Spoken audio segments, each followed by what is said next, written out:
Well, good evening, everyone. Welcome to Knowledge and Relationships. This is your boy M3, and I have a special guest. Let's welcome K from the KA show. And as always, I got Mr. Best in the world with me. What's going on? What's going on? Nothing much, everyone. How's everyone doing? Doing good. Good. How are you doing? I'm doing fine. Well, first and foremost, thank you for coming through. Oh, no. Thanks for having me. Yeah, no, anytime, So, hold on for a quick second. Let me make sure. There we go. But other than that, I guess we'll just jump into the number one question, because this one's just all about getting. Hold on, okay. What is that you drinking? What is that? That water? Water. Okay. Well, you thought she was sipping on it? Oh, okay. I didn't know on one. All right. Definitely water. Do you drink anything else besides water, Kay? Yeah. Okay. I drink all types of stuff. Water, tea, throughout the week. Okay. Pretty much water, though. Water is like my go-to. Okay, that's what's up. Yeah, water is the ultimate adult drink. So. Okay, the ultimate. Yeah, okay, I feel you. It is. I saw this meme, and it was like, when you're a kid, you thought it was coffee, and then when you get a little older, you think it's like alcohol, but then you get older, and you're like, okay, it's definitely water. Water is the adult drink. It's adulting at its finest. Exactly. Yeah, especially for the weekdays. You know what I mean? Mm-hmm. The weekends, it might be a little different. Weekends a little different, yeah. Yeah. But let me go ahead and highlight some of these comments from K. Marion. As known as here. Oh, K. Marion. Mm-hmm. That's my wife. She says, welcome, KA. Looking forward to it. And the virtual hug emojis. Okay. Aww. And then we have E Black, my guy. He says moonshine. My guy. E Black. E Black's favorite drink. I feel you now. I feel you, my guy. All right, Kay. So let's start off with the number one question. And it's simple. Okay. Tell us about yourself. Well, I like long walks on the beach. No, I'm just playing. I'm from the Midwest. I have all brothers. I'm the only girl. Maybe it explains some of my masculinity that people are always talking about. I don't know. Okay. I am an educator. I, have some pets. I don't know. What kind of things do you want to know? There's so much. I'm an artist. I mean, I like I'm to just play guitar. I'm just a stranger just trying to get to know you. That's all. Yeah, tell us your journey. Tell us your journey, okay? Tell us your journey. My journey. Yeah. Just like in life in general. Yeah, well, general. You want to. I mean, okay. Tell us different things, everything. Okay. So, let's talk about podcasting and things like that. Okay, we can jump to that. Yeah, because I don't know if y'all want me to do a whole life story. Well, do you? Okay, hold on, wait a minute, hold on. Let me show real quick. Yeah. Okay, The right? spotlight is on The you. live interview Okay. for the KA show, right? So this is a get to know you. I gotta know who I'm interviewing, just right? a general get to know me. Okay. Yeah. Okay. Okay. Like I said, I have 4 brothers. I'm from the Midwest. I'm an educator. I am also an artist. I like to paint. Different. I mean, I do some murals. I do some canvas stuff. Drawing. I like to play the guitar a little bit. In high school, I was a cheer captain. And I went to college, got a bachelor's, went again, got a master's. I've been in my career now for like over 10 years. Okay. I love it. Definitely thinking about going back to school though to get my PhD, which I know some people view negaaptly. Like some people view it positively. What yeah, going to get PhD. Yeah. Apparently, PhDs, I don't know. Some people have different views on them, but I want to go back and get my PhD so that I can do research on Black boys, like in an educational setting. There's just not enough research on that. So I would love to, be a part of that, get some stuff published, get some studies going. Yeah, I mean. Okay. So you said there's not enough research on Black boys. No. Like, what you mean by that? Like, so, research is very important in order to make certain decisions, right? In order to know how to navigate different situations in school, specifically. A lot of things, a lot of practices that we use, a lot of, things are research based. And the average student, usually like a white boy, right? Like the average student, when they think of it, like when they're studying students, it's white boys, white girls. And I just think there is some research on Black kids, of course, but there's just not like a lot in terms of more specific areas. And how the school system, I guess, is being navigated by young Black boys and what type of considerations are being given to young Black boys, because I feel like it's a very complicated situation with Black kids in general, and especially boys in the school system. There's a lot of inequity that happens. So, we want to address that instead of continuing with this whole like school to prison pipeline situation that unfortunately is the case for too many people, too many Black boys. So just how can we get in there? How can we make it the best educational experience, the most equitable, and kind of stop this thing where Black boys are getting suspended at higher rates? Black boys are, experiencing other certain things at higher rates as it relates to school. So yeah, it's just a lot to look at. And I'm very interested in it because I think, Black boys become Black men, and Black men are the foundation of, should be the leaders of our communities. So if we can get together in school, then that could changed the trajectory of a lot of different things. So I have a lot of ideas about that. And I think it's just a really important thing for more Black people to get into as it relates to research and the educational setting. Yeah. I definitely commend you on that, and I got to give you your flowers, most definitely, because that's huge. I think that starting off for me, because I had a lot of trauma just growing up. You know, I didn't want to learn, and I didn't have that passion for it. You know what I'm saying? Mm-hmm. And it took my grandmother just sitting with me and just bringing it out of me, making it fun.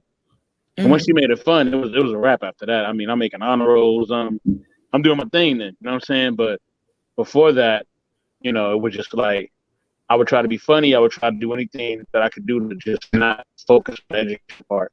Yeah, to take the attention off of you. Yeah. Yeah, that's definitely a thing. That kids do. That's the thing for sure. I mean, I think a lot of the things that need to be addressed have to do with teachers, and implicit bias and things like that.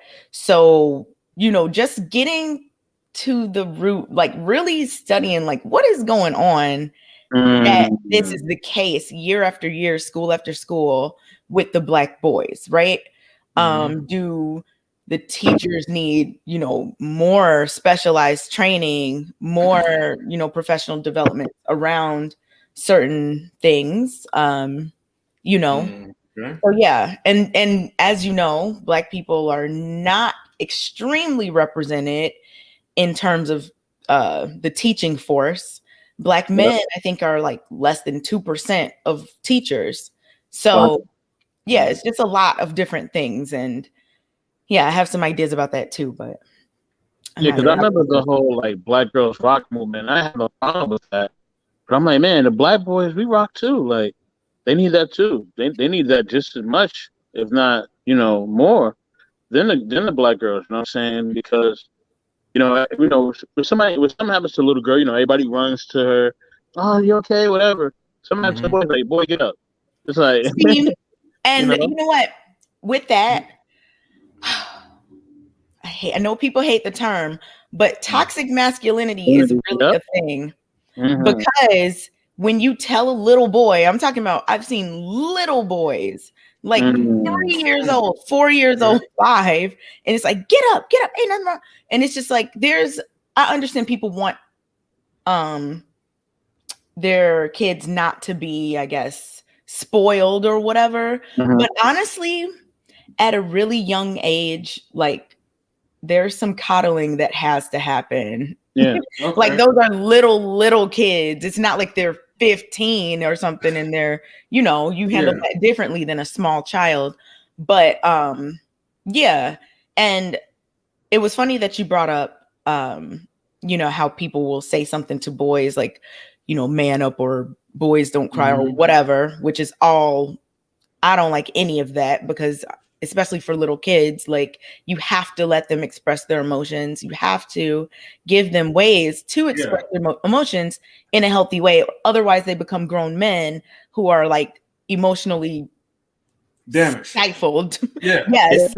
And don't even know how to express any emotion other than anger or happiness. And there's like a wide variety of emotions. So and I think that's like the problem right now in the society, because like we tend to kind of get the militant treatment, and like you said before, like you know, with the women, like they have like, well, the women, they have like that coddle treatment, like, oh, you know, they care for, to look after. Even when they get older, like, you know, women have a support system where they check on their mental health, whereas like the guys, this is not enough. And so you see why, like, you know, anger is like pretty much the only result for them to really turn to, because they haven't really been, I can't say they haven't really been taught, but they know that it's not acceptable for them to let the guard down, if that makes sense. Yeah, many have not been taught, many have not been given the tools, and many have not been given the space. So sometimes someone will want to express an emotion, but they're shut down. that starts as in childhood for a lot of boys, unfortunately. And then you can't, the longer you have things bottled up, the worse it's going to be when you finally start acting out these aggressions or, feeling whatever you feel. So, yeah, I mean, the space, the acceptability in terms of society, I just think that's something that we, especially as Black people, really, really have to let go of and change, because it's very damaging. And that's not to say that men shouldn't be, whatever men want to be. But I think as it relates to children, they need to be given the space to have emotions, and they need to be taught coping strategies. Because a lot of people, I'm sure y'all know some people, men and women, that are grown and don't know how to cope. They hear something they don't like and it's like, or they don't know how to be just disagreed with or broken up with or rejected or whatever the case, because they're lacking these coping strategies. So all of those strategies got to start in childhood. That's why I'm so interested in child development and the things that affect that. Yeah, because if you can get them while they're kids and figure out what's going on at that point, you have a much better chance of them going on to be successful in their adult life. I get you. For myself, wow. Oh man, we getting deep, huh? I know. Oh, this wow. is a part first, of the question. First, y'all are all like, "What's your favorite color?" And then now you're like, "So, what are you doing with the rest of your life?" And now we're talking about this. Okay. Oh man, I think I could think of so many instances. And it's right that the subject matter just changed like out of nowhere. I can think of many instances where I was told to just man up, and it didn't do me any good. It just caused more. It just caused more trauma. It caused more hurt. It caused more pain, and it caused me to give other people that hurt and trauma. You know what I'm saying? Yeah. And it really made me an animal. You know what I'm saying? In a lot of ways, a funny animal, but I was still an animal. I would just be I would be savage. Before savage, before all these other terms that people use to cut people off, I was doing it. You know what I mean? I was a term before it happened. And I'm not proud of that. You know what I'm saying? It just was what it was, unfortunately. And I've learned how to let those behaviors go and actually use my words. You know what I'm saying?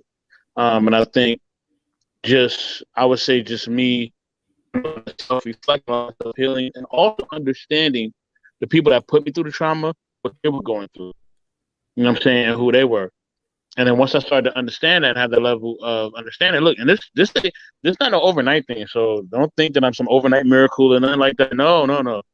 Just years, decades for me to get to. You know what I mean?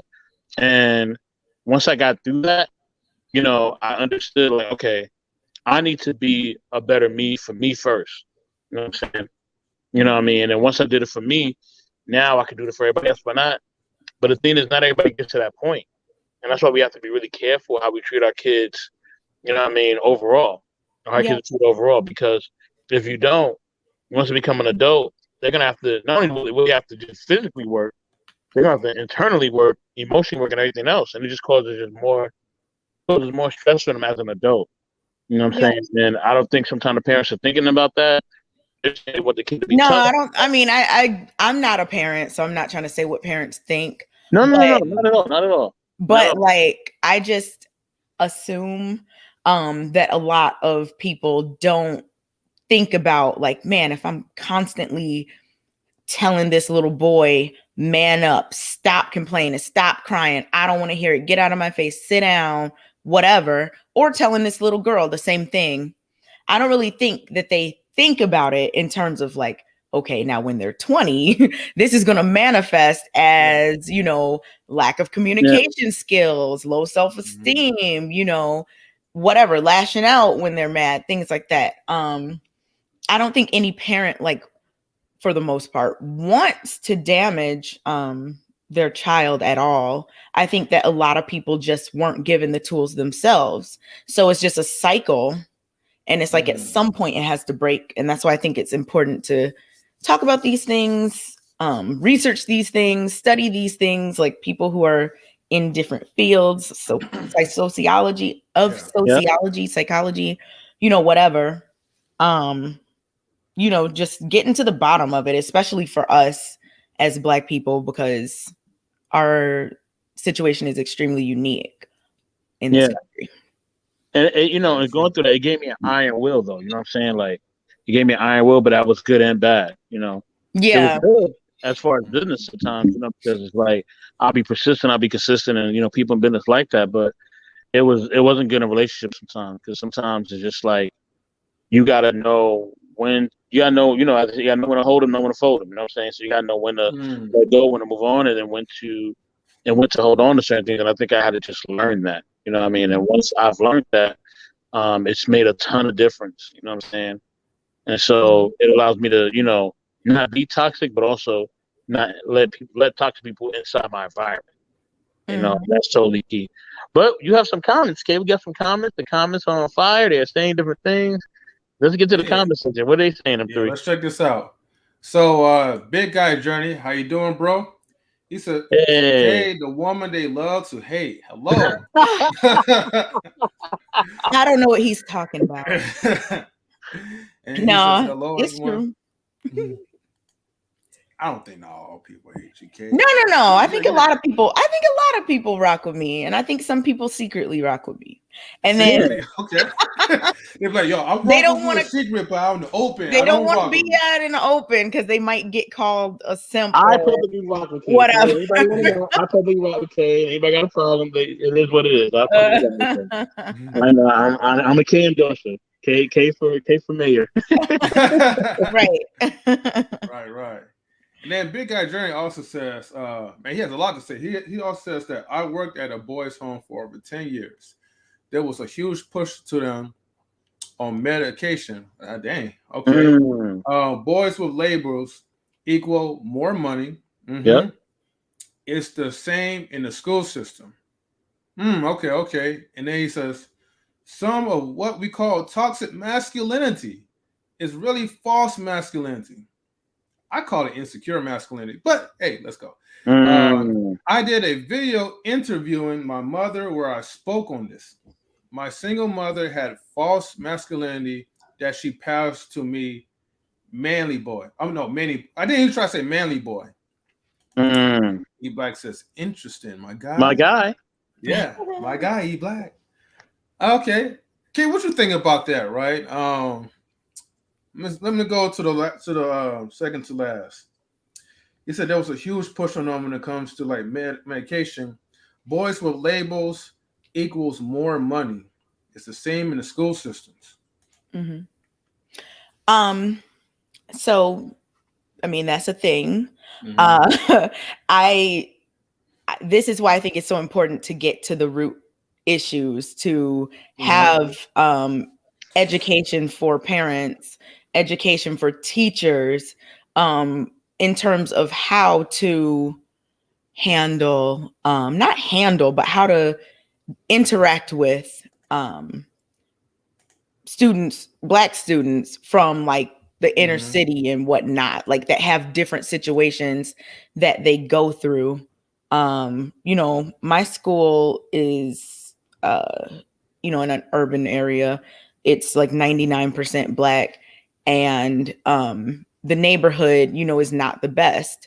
So there's just a lot of trauma, just even witnessing things you should never witness as a kid. Just even knowing about things like in terms of crime and like shootings and stuff, like little kids shouldn't even be thinking about this, but it's something that they think about. And a lot of them have experience with knowing someone who was shot or knowing about someone who was killed or whatever. And like having all those things along with just like socioeconomic situations, things like that, has to be handled differently because certain things could trigger them or could make them feel less welcome in the classroom, or they might need extra attention at home, or whatever the case may be. So I just think kind of getting to the root, and of course it's different for each family, each kid, you know, each neighborhood, whatever. But just get into that root, because there are some things that are in common, like the rate of suspension and the rate of I don't want to really, but yeah, there are some things that are pretty consistent across different cities and schools. Let me say that. And we want to fix them instead of just kind of letting them go along, like, you know. Yeah, like you want to kind of break that repeated cycle, basically. Yeah. And try to reconstruct it. I feel you. Yeah. Okay. Yeah, because the boys sometimes, like, and I always notice it with the boys especially. Sometimes the boys, I'm not a person that yells or whatever, like, to my students at all, ever. I have a very calm tone. Like how I'm talking now is how I talk at school, like always. So it's always funny each year. Sometimes I can tell, like, some boys just are tired of women yelling at them. Like, it's just as simple as that. Like, sometimes, like, you know, like maybe if you get in trouble at home, your mom or something will yell at it's gonna yell. Your grandma or whatever. Then you come to school and now you're getting yelled at by your teacher. It's just like, I think sometimes they just want to be talked to in a certain type of way.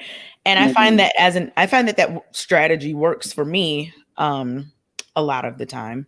Sometimes it doesn't, but a lot of the time it does work. And I just feel like we have to just handle people a little bit more like little kids than more mature than they are.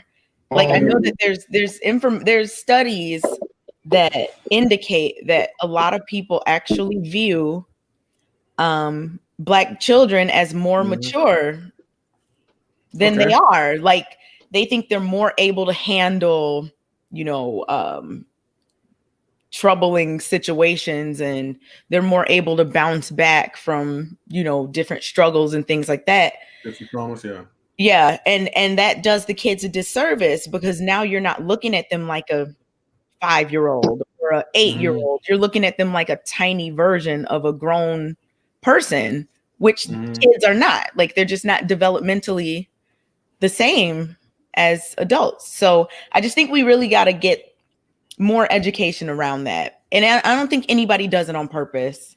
It's just something that we got to kind of shift in our communities and in our schools and things like that. It kind of reminds me of like the show Everybody Hates Chris, where his teacher would like, not saying you do this, Kay, but where the teachers would be like, it was the one teacher that he always shows, the female teacher. She would always be like, well, you're Black and you're from the ghetto, so this and that. Like, she would always say like these funny, like, it was funny but yet non-funny, because it really reminds you of like the stuff that we go through as a people. So it's like, okay, it was like a, I don't know if it was kind of like a off-putting comedy kind of statement. You know what I'm saying? Like, there was a lot of truth in what she was saying, but it was like, oh wow, like that's how people really do think of us. You know what I'm saying? And it really just showed just how we're viewed in society, and just a lot of false narratives that are put on our children and us as well. Right. Yep. That's and you know, it's the most interesting part is that this is, everyone does, like, race doesn't even matter in terms of this. Like, Black people also have these implicit biases or whatever biases as it relates to Black children. White people do, you know, whoever does. And it's just so problematic, because it kind of strips children of their ability to just have that creative, free, like, you know, childlike time where they can really explore their thoughts as children. You know, they're kind of getting introduced to and the adult world already. So yeah. And I get it. Like, sometimes, you know, certain things have to happen. But I think we just have to be, you know, as on top of it as possible to keep the kids as innocent for as long as possible. And make sure that we don't see them as more able to handle things just because they're Black kids. Like, Black kids suffer trauma as well. Yeah. So I don't know. It's kind of hard to stay on top of the kids when 2021 just keep hitting you with so much stuff that's going on. So much stuff kids are seeing on TV.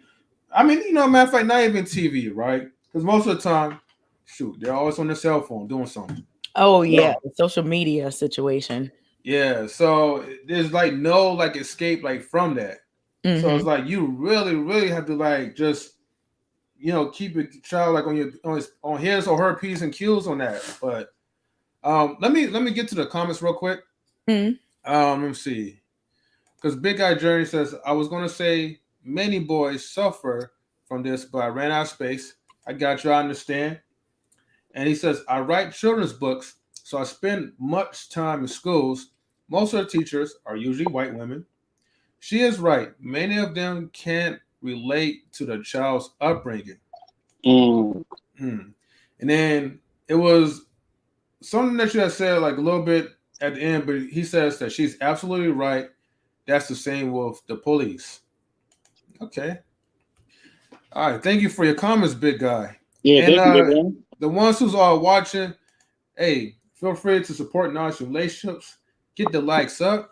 You know, look up K from the KA, you know, show. Yeah. So definitely, like, you know, give her a follow and all that. Yeah, we'll post up like your IG later on. But okay. Well, shoot. Let me get to the number 2 question. Before we be here for an hour for number 1 still, right? That was a great question. It was too though. Number 2, what are your hobbies and interests? I kind of touched on some of them. I really like to I like musical instruments. I have a few. My favorite one is the guitar.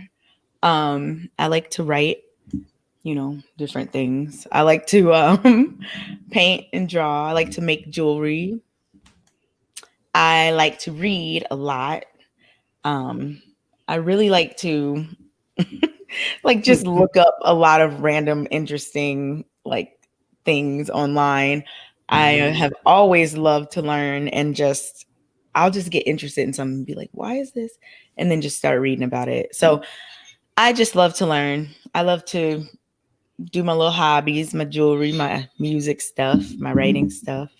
Okay. The earrings that you have in your ears right now, did you make those? No, I didn't make these. Oh, okay. But I do make feather earrings, though. I got a few pairs. Oh, that's what's up. I was like, man, that's a good way to advertise that, you know? Like, yeah, I make jewelry. See these earrings I made? Yeah. Yeah, see, and I've sold some earrings before, but only to like friends, like people, you know, close to me. Yeah. So I don't know if that's a business venture I'm trying to get into. I don't know if I have the time. So wait, hold on. You play instruments? You play instruments? Yeah, mainly. Well, pretty much the only one I can kind of play is the guitar. I have other instruments, but though the guitar is the one that I could actually play. Oh, we doing have some music discussion. We're gonna have some music discussion, but that's after the stream. Now after the stream, we'll talk. Yeah. Okay. Do you okay with the guitar, right? Do you play the regular guitar, or can you also play the electric guitar as well? Is there like a difference? If you can play one, you can play both. To an extent, at least. I mean, the electric guitar does do. I mean, they're definitely different. But if you can play one, you can play the other. I have an electric guitar, and I have an acoustic electric guitar, and I have a bass. So I have like 3 guitars. Oh, that's what's up. 2 guitars and a bass. How long you been practicing like on the guitar? Was it self-taught, or did you go to school for that? Absolutely no school for that. Okay, you're gifted. All right.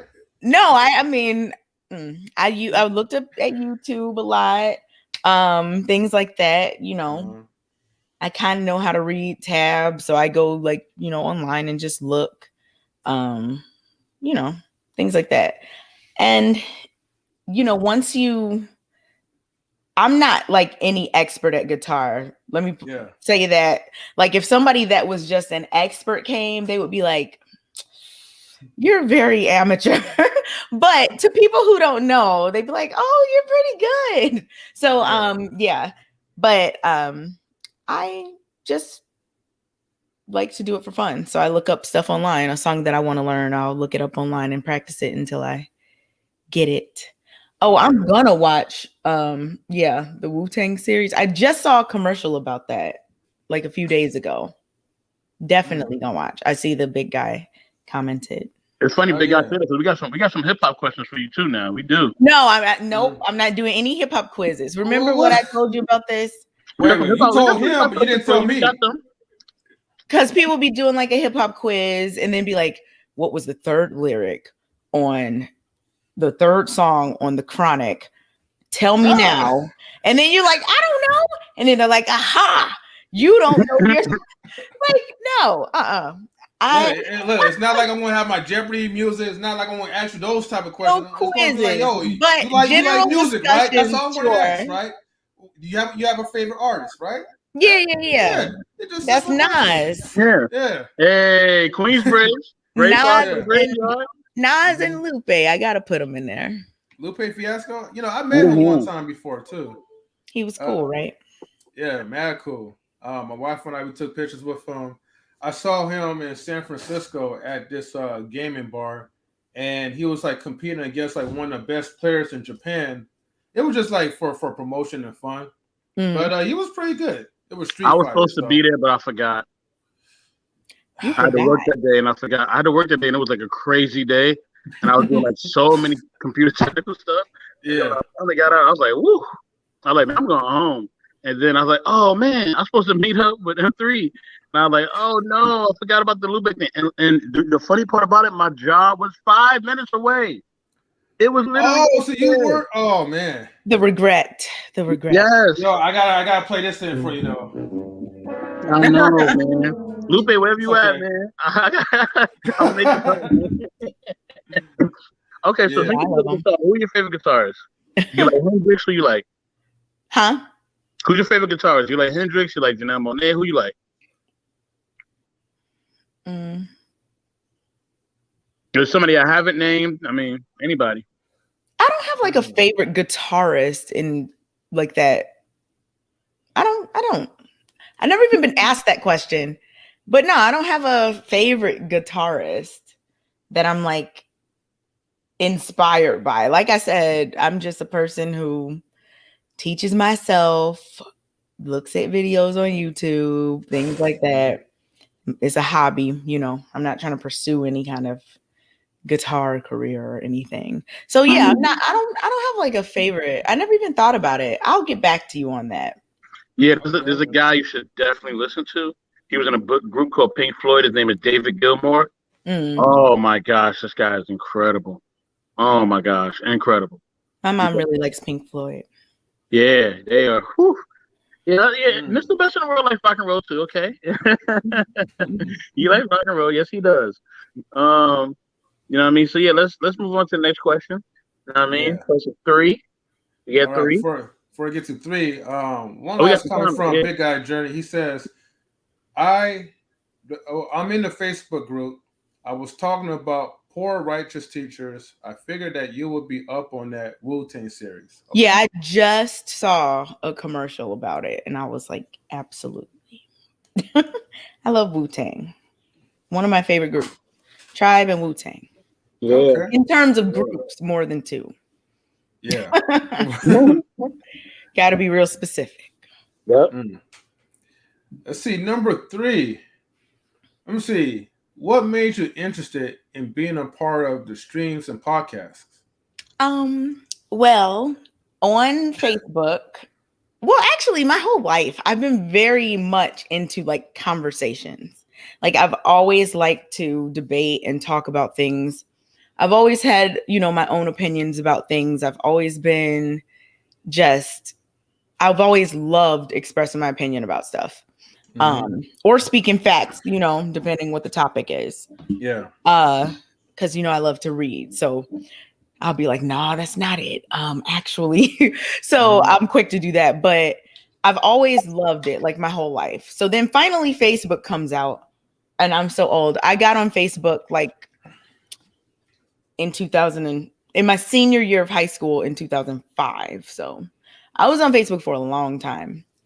Anyway, so I don't know if y'all were on Senior year from college or from high school? High school. As soon as I got my college acceptance letter, I got on Facebook.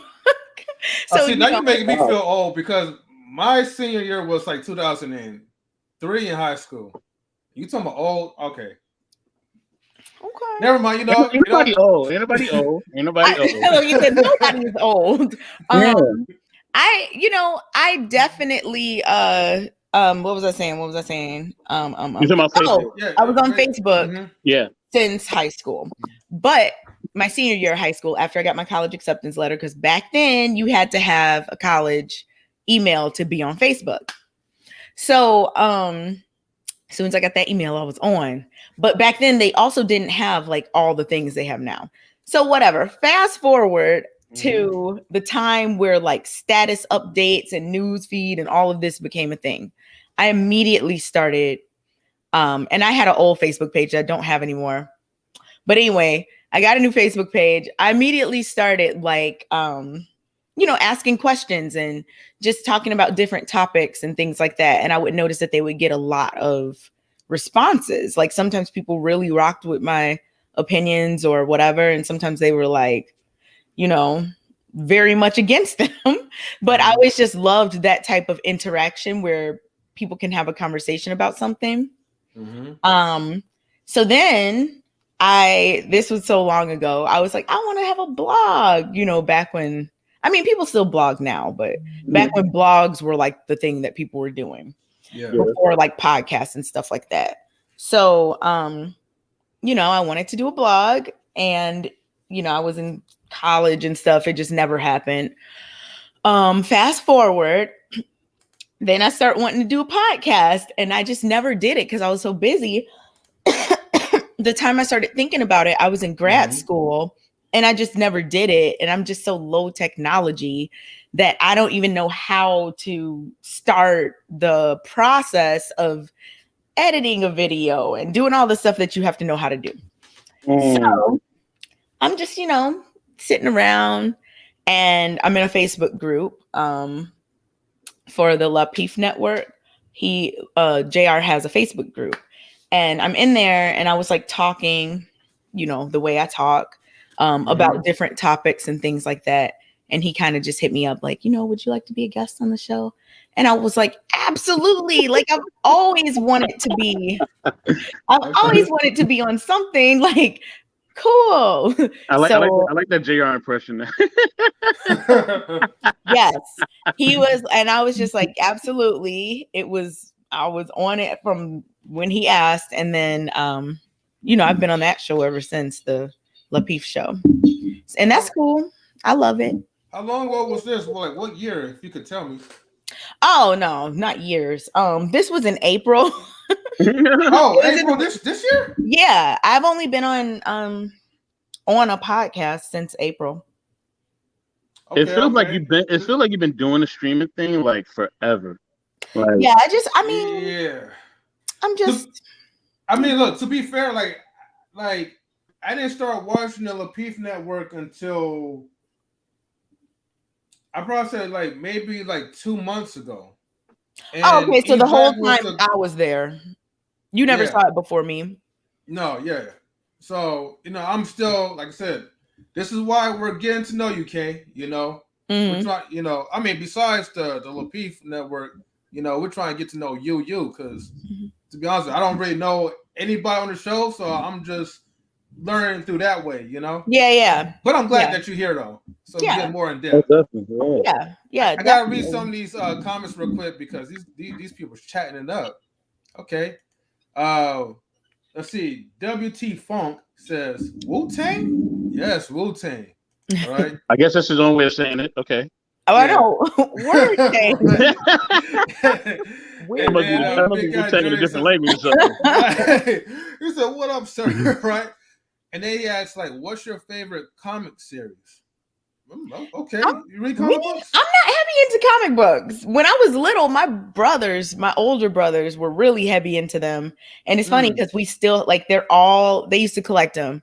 We have them all, like, in a thing in my dad's basement. They're probably worth some money. But, like, they were big into that. I was never into comics. He might be asking, I think I'm wondering what he's asking. I think he's asking, like, comic series, like, as far as, like, the TV shows and stuff like that. I think that's what he's asking. That would make more sense. I think he just asked that random question though, so I'm not really for sure. There's still more comments though. One that I do want to get the comic of is The Walking Dead, because that's like one of my favorite shows, and I know it's a comic book. I know it's a comic book too, so I would love to get that comic book and read it, because I hear that there's just so much more in the comic than the show, and I love that show. So. Yo, I was trying to watch The Walking Dead, Kate, but yo, I got so depressed, yo. Cause like everybody just started like getting laid out and dying. I'm like, yo, I can't do this. Like, I can't do this no more. It is elite television. Yeah. You have to watch it. I was trying, but yo, it's so depressing though, yo. Cause it just be like people just be dying. You really get emotionally invested into these characters. Like, I remember one character, he was doing another show, and I'm like, no, I don't care what show he do. He's always gonna be that character. Like, he did the Punisher, the dude who did the Punisher on Netflix. He did. I forgot his character on Walking Dead. What did he do on The Walking Dead?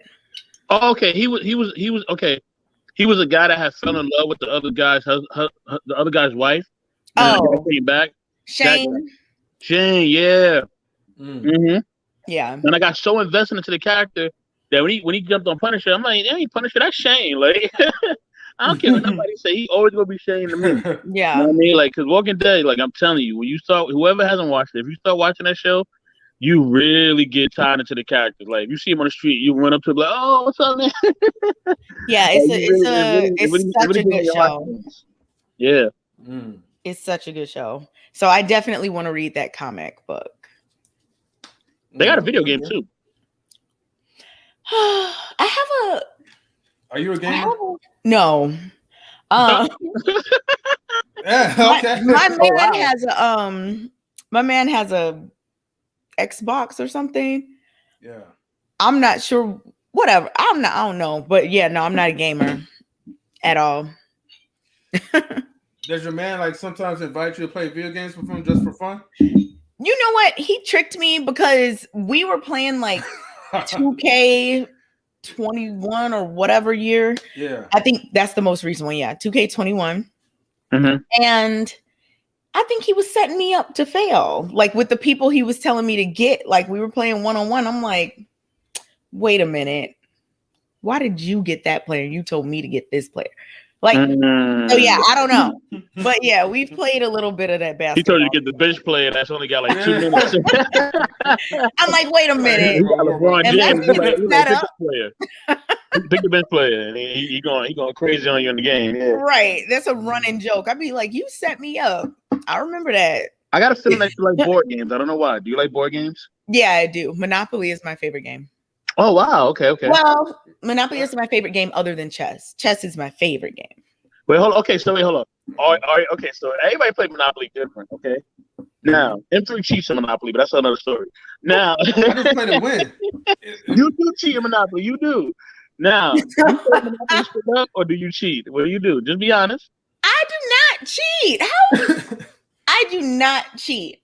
She probably don't even know how she cheats. I don't cheat. You know what? This is the thing about Monopoly.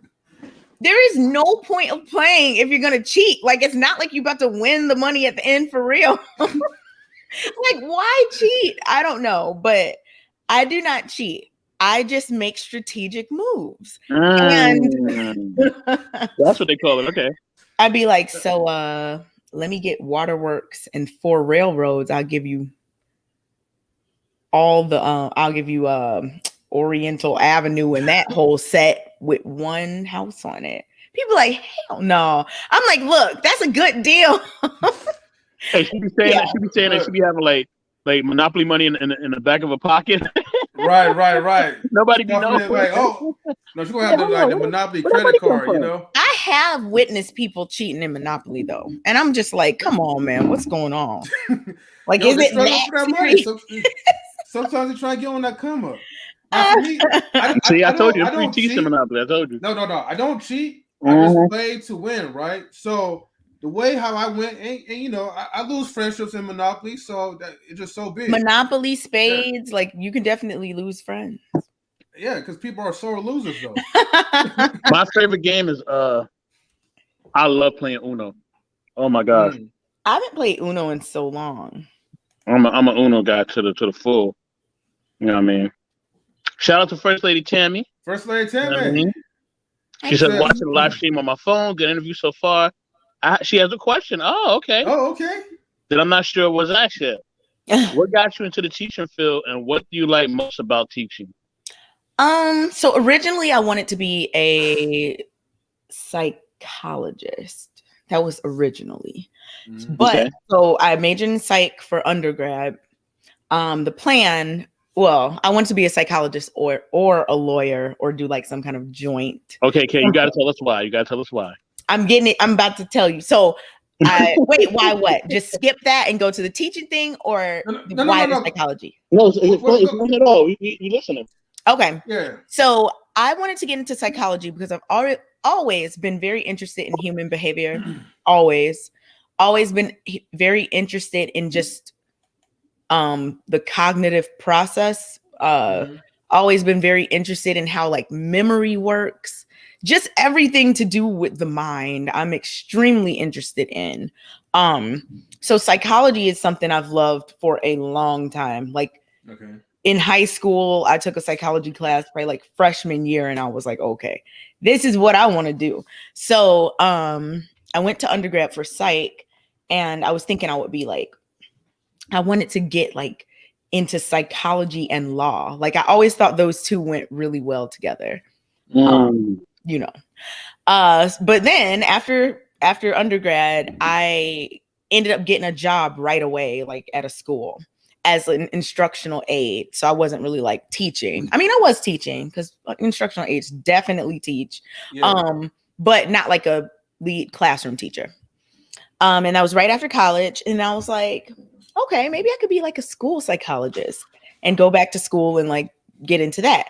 But then I kind of stayed there for longer, and I was like, okay, maybe I do want to be a teacher. So I went back to school to get my master's in teaching. And I love it. So yeah, I like teaching because you really get to see kids grow. Like, I mean, I like to see anyone grow, like, you know, in any kind of way, like mentally, emotionally, whatever, socially.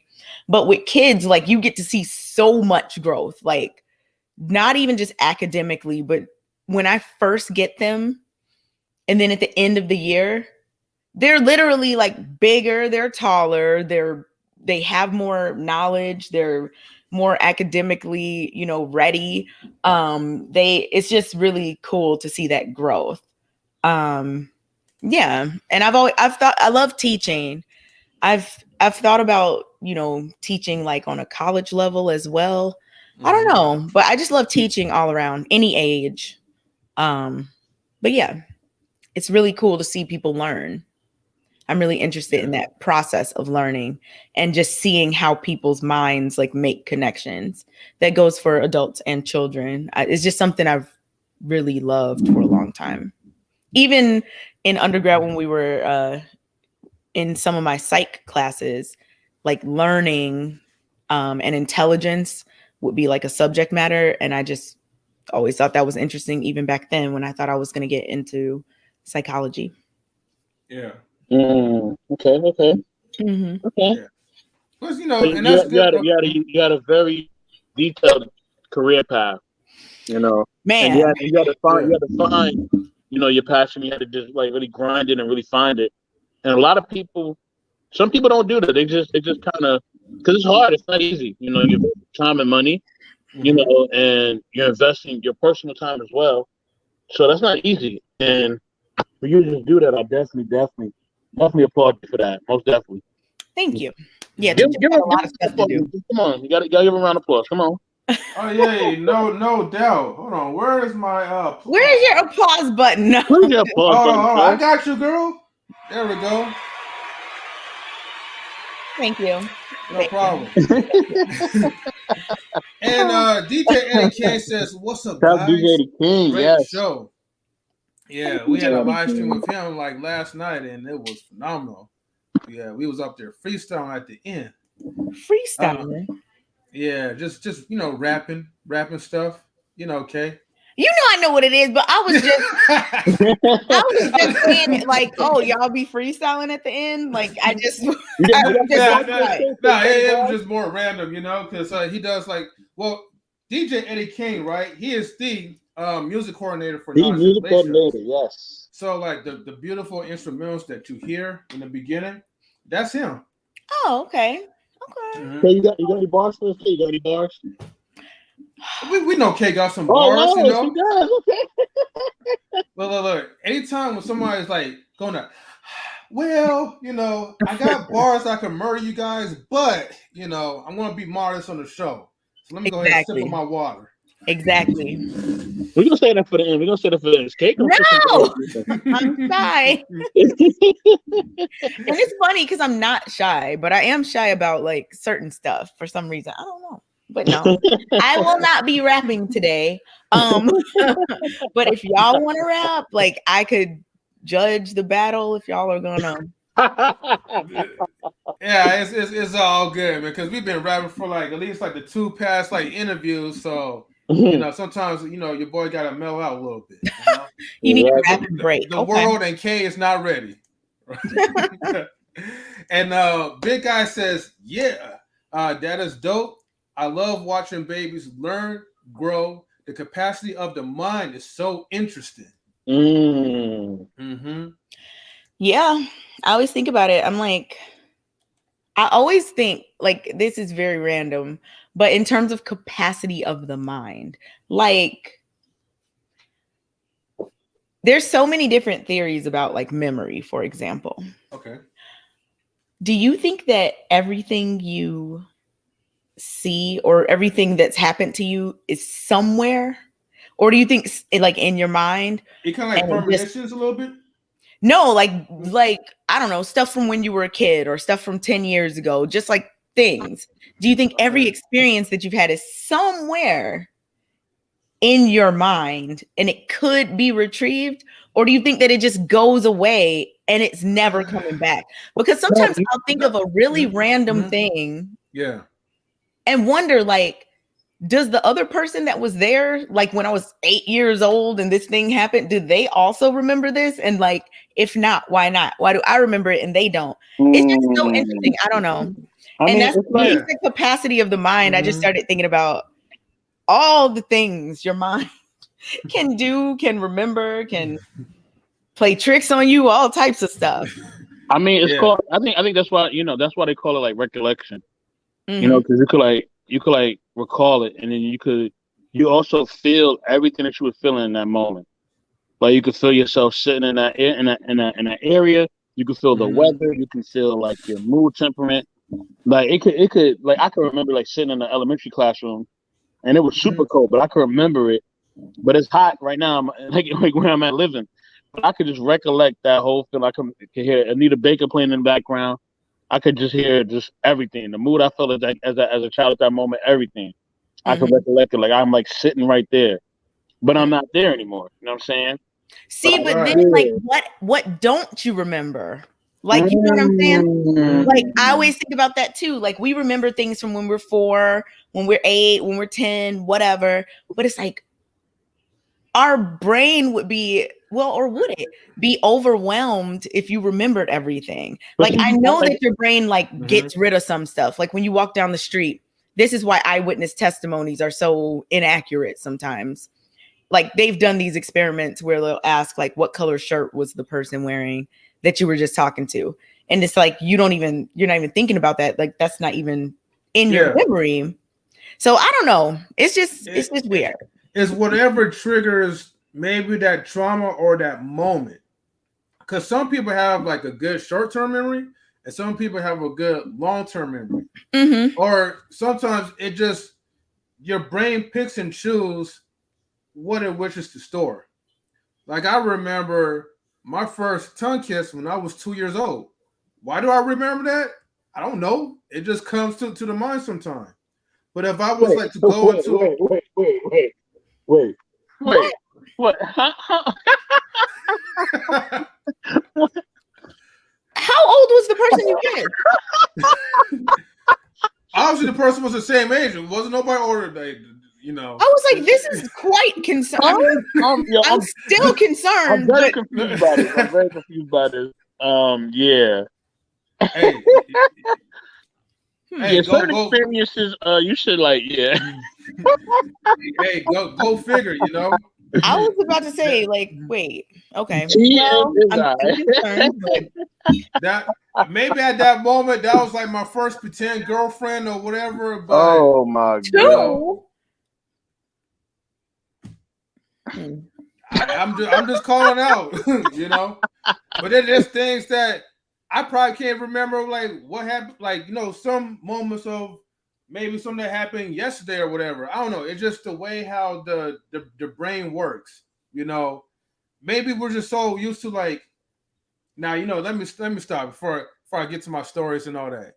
Because I remember, man, back in my old neighborhood where I used to fall down like the street and then I'll get run over by a bike. And I'm like, dang, like that's how like you feel? Like you ain't gonna help me up, you're just gonna run me over like I'm just like some roadkill. But I don't know. Weird memories. That's bringing back some emotions for you. Yeah, see, you got nah. Let me read the chat, right? Hold on. Big guy says, I think everything is somewhere. I remember things when I was 3 years old. Yeah, you know, somebody that could relate, you know. Let me get an air horn for. Oops, wrong one.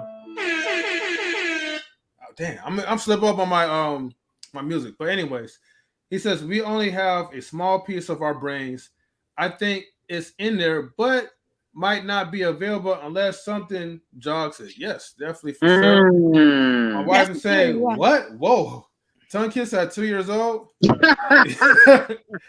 What happened after the kiss? You know what? I mean, you just said that casually, as if like you're just something like just regular, like what? Like nobody was gonna say anything. Not just you said like maybe like third grade or something like that, but you said 2 years old. Well, I mean, well, that's the part that tripped me out. Like, how I'm gonna remember something like that at a young age, but I did. So you know. Well, I think that's out of the ordinary, so you would remember it. Well, look, at least it wasn't someone that was like, you know, like 10 years older than me. Then that would have been. So y'all were both 2. Yeah. I don't know why I said that. If that was like an older woman, like a teenager or whatever, then shoot, we might as well switch it to having an interview for myself, right? Yeah. Lord have mercy. Right. Yeah. So yeah, the views of knowledge relationships are not. It's definitely not kid friendly. I think as far as that, not the 2-year-old kissing thing, but as far 2. I didn't get my first kiss till I was like a sophomore in high school. Oh wow! Oh, look at y'all. Okay, 2. No, I didn't say 2. Like, well, look, M3. Hey, look, M3, you can't say anything because you had your first kiss before everyone probably like. Yeah, but that you know. Yeah, but we was very young and dumb, so that don't even count. Okay, we're not gonna count that. You know, yeah. Go ahead, Mr. Best in the World. Oh boy, I would say, as far as the mind thing, let me say it there. As far as the mind thing, I would say I think we turn certain things off. You know what I'm saying? Defense mechanism or just something else? Disintegration of memory. I think it's that too. Like there's other things that are more that take more of our attention and time, and there's things that we emotionally, mentally, and spiritually cling on to, and even physically, and those create our memories. You know what I'm saying? Like the only reason I remember the classroom thing in elementary school is because music was playing at the same time. Mm-hmm. So I think that's what helps it. You know what I mean? It helps me to helps me it helps me now to shout out to whoever probably don't do anything. Yeah, so I think we just turn those things off. Sometimes it's trauma, or sometimes like you said, it's integration of memory, or just it kind of reminds me of like Neo in the Matrix, where like he didn't really realize who he was, and then it just took certain events to help him to just connect and become the one. You know what I'm saying? And I think that's the same thing when I remember. There's certain events that have to trigger it to make it become the one.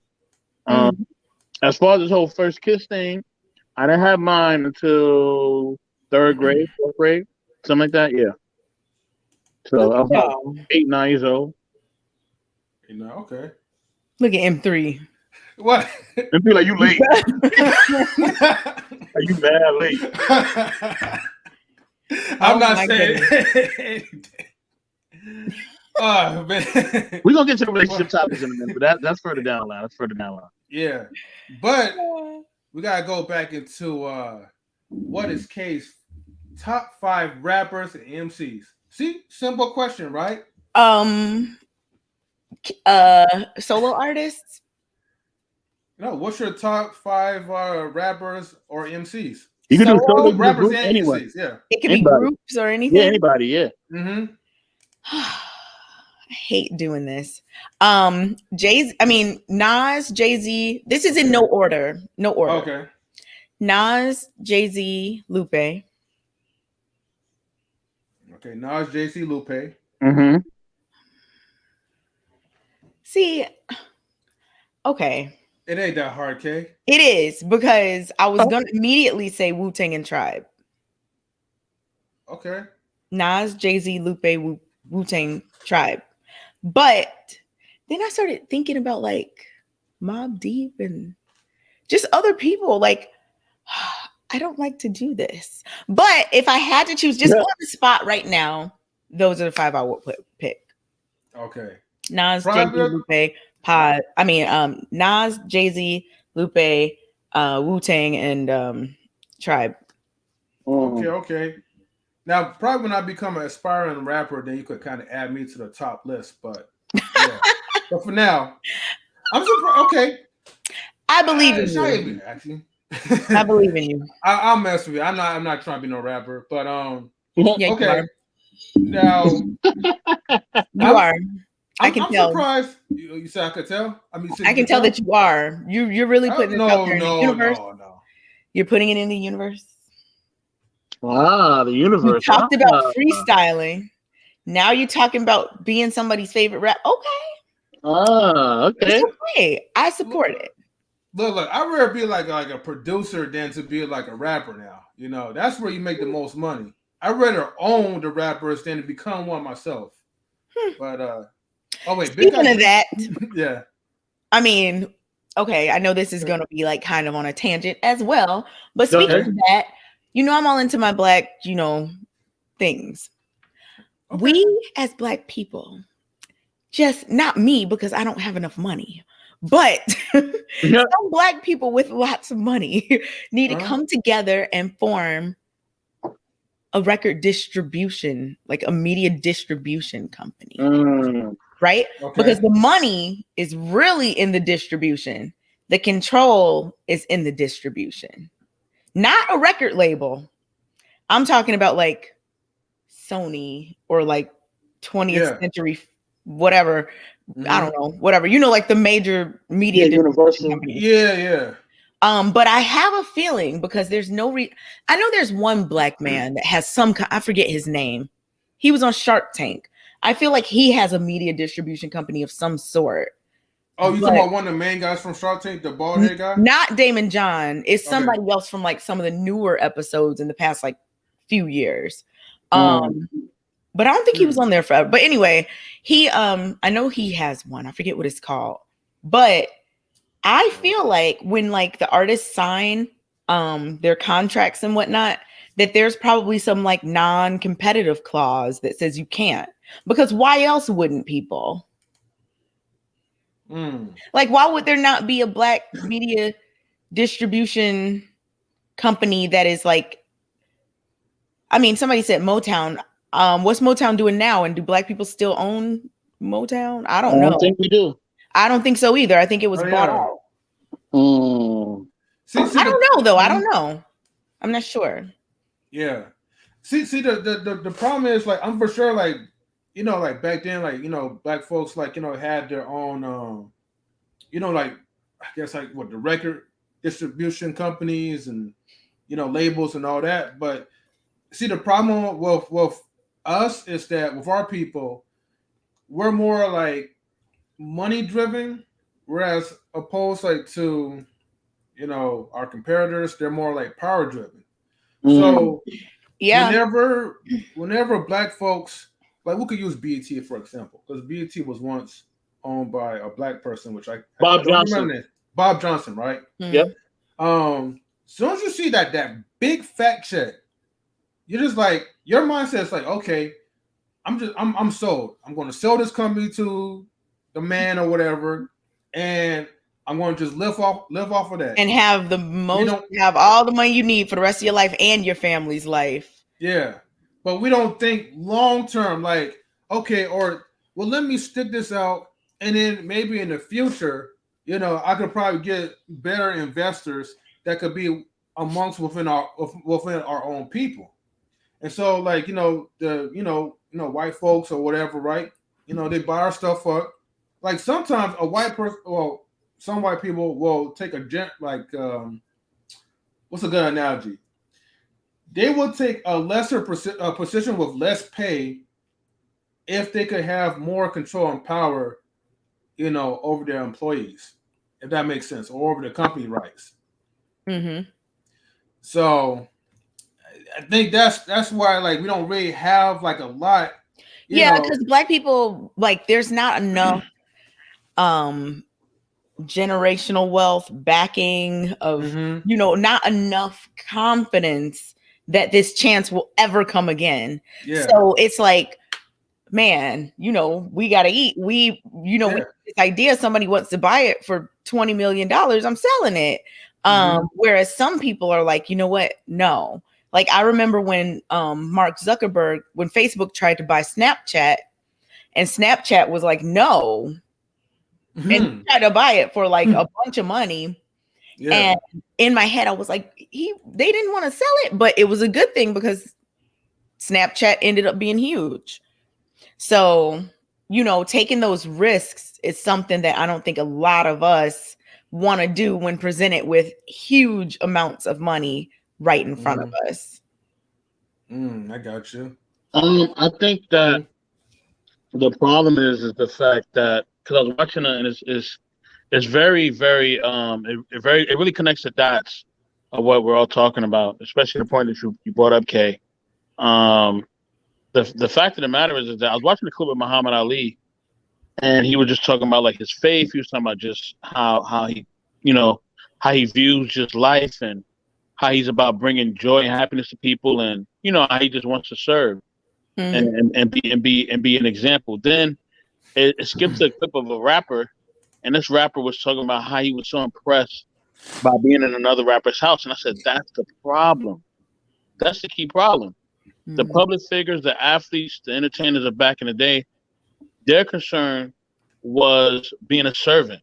Their concern was helping and aiding people. Their concern was improving our culture and having something to stand on, having something to believe in, and basically building wealth externally and internally. That was their goal.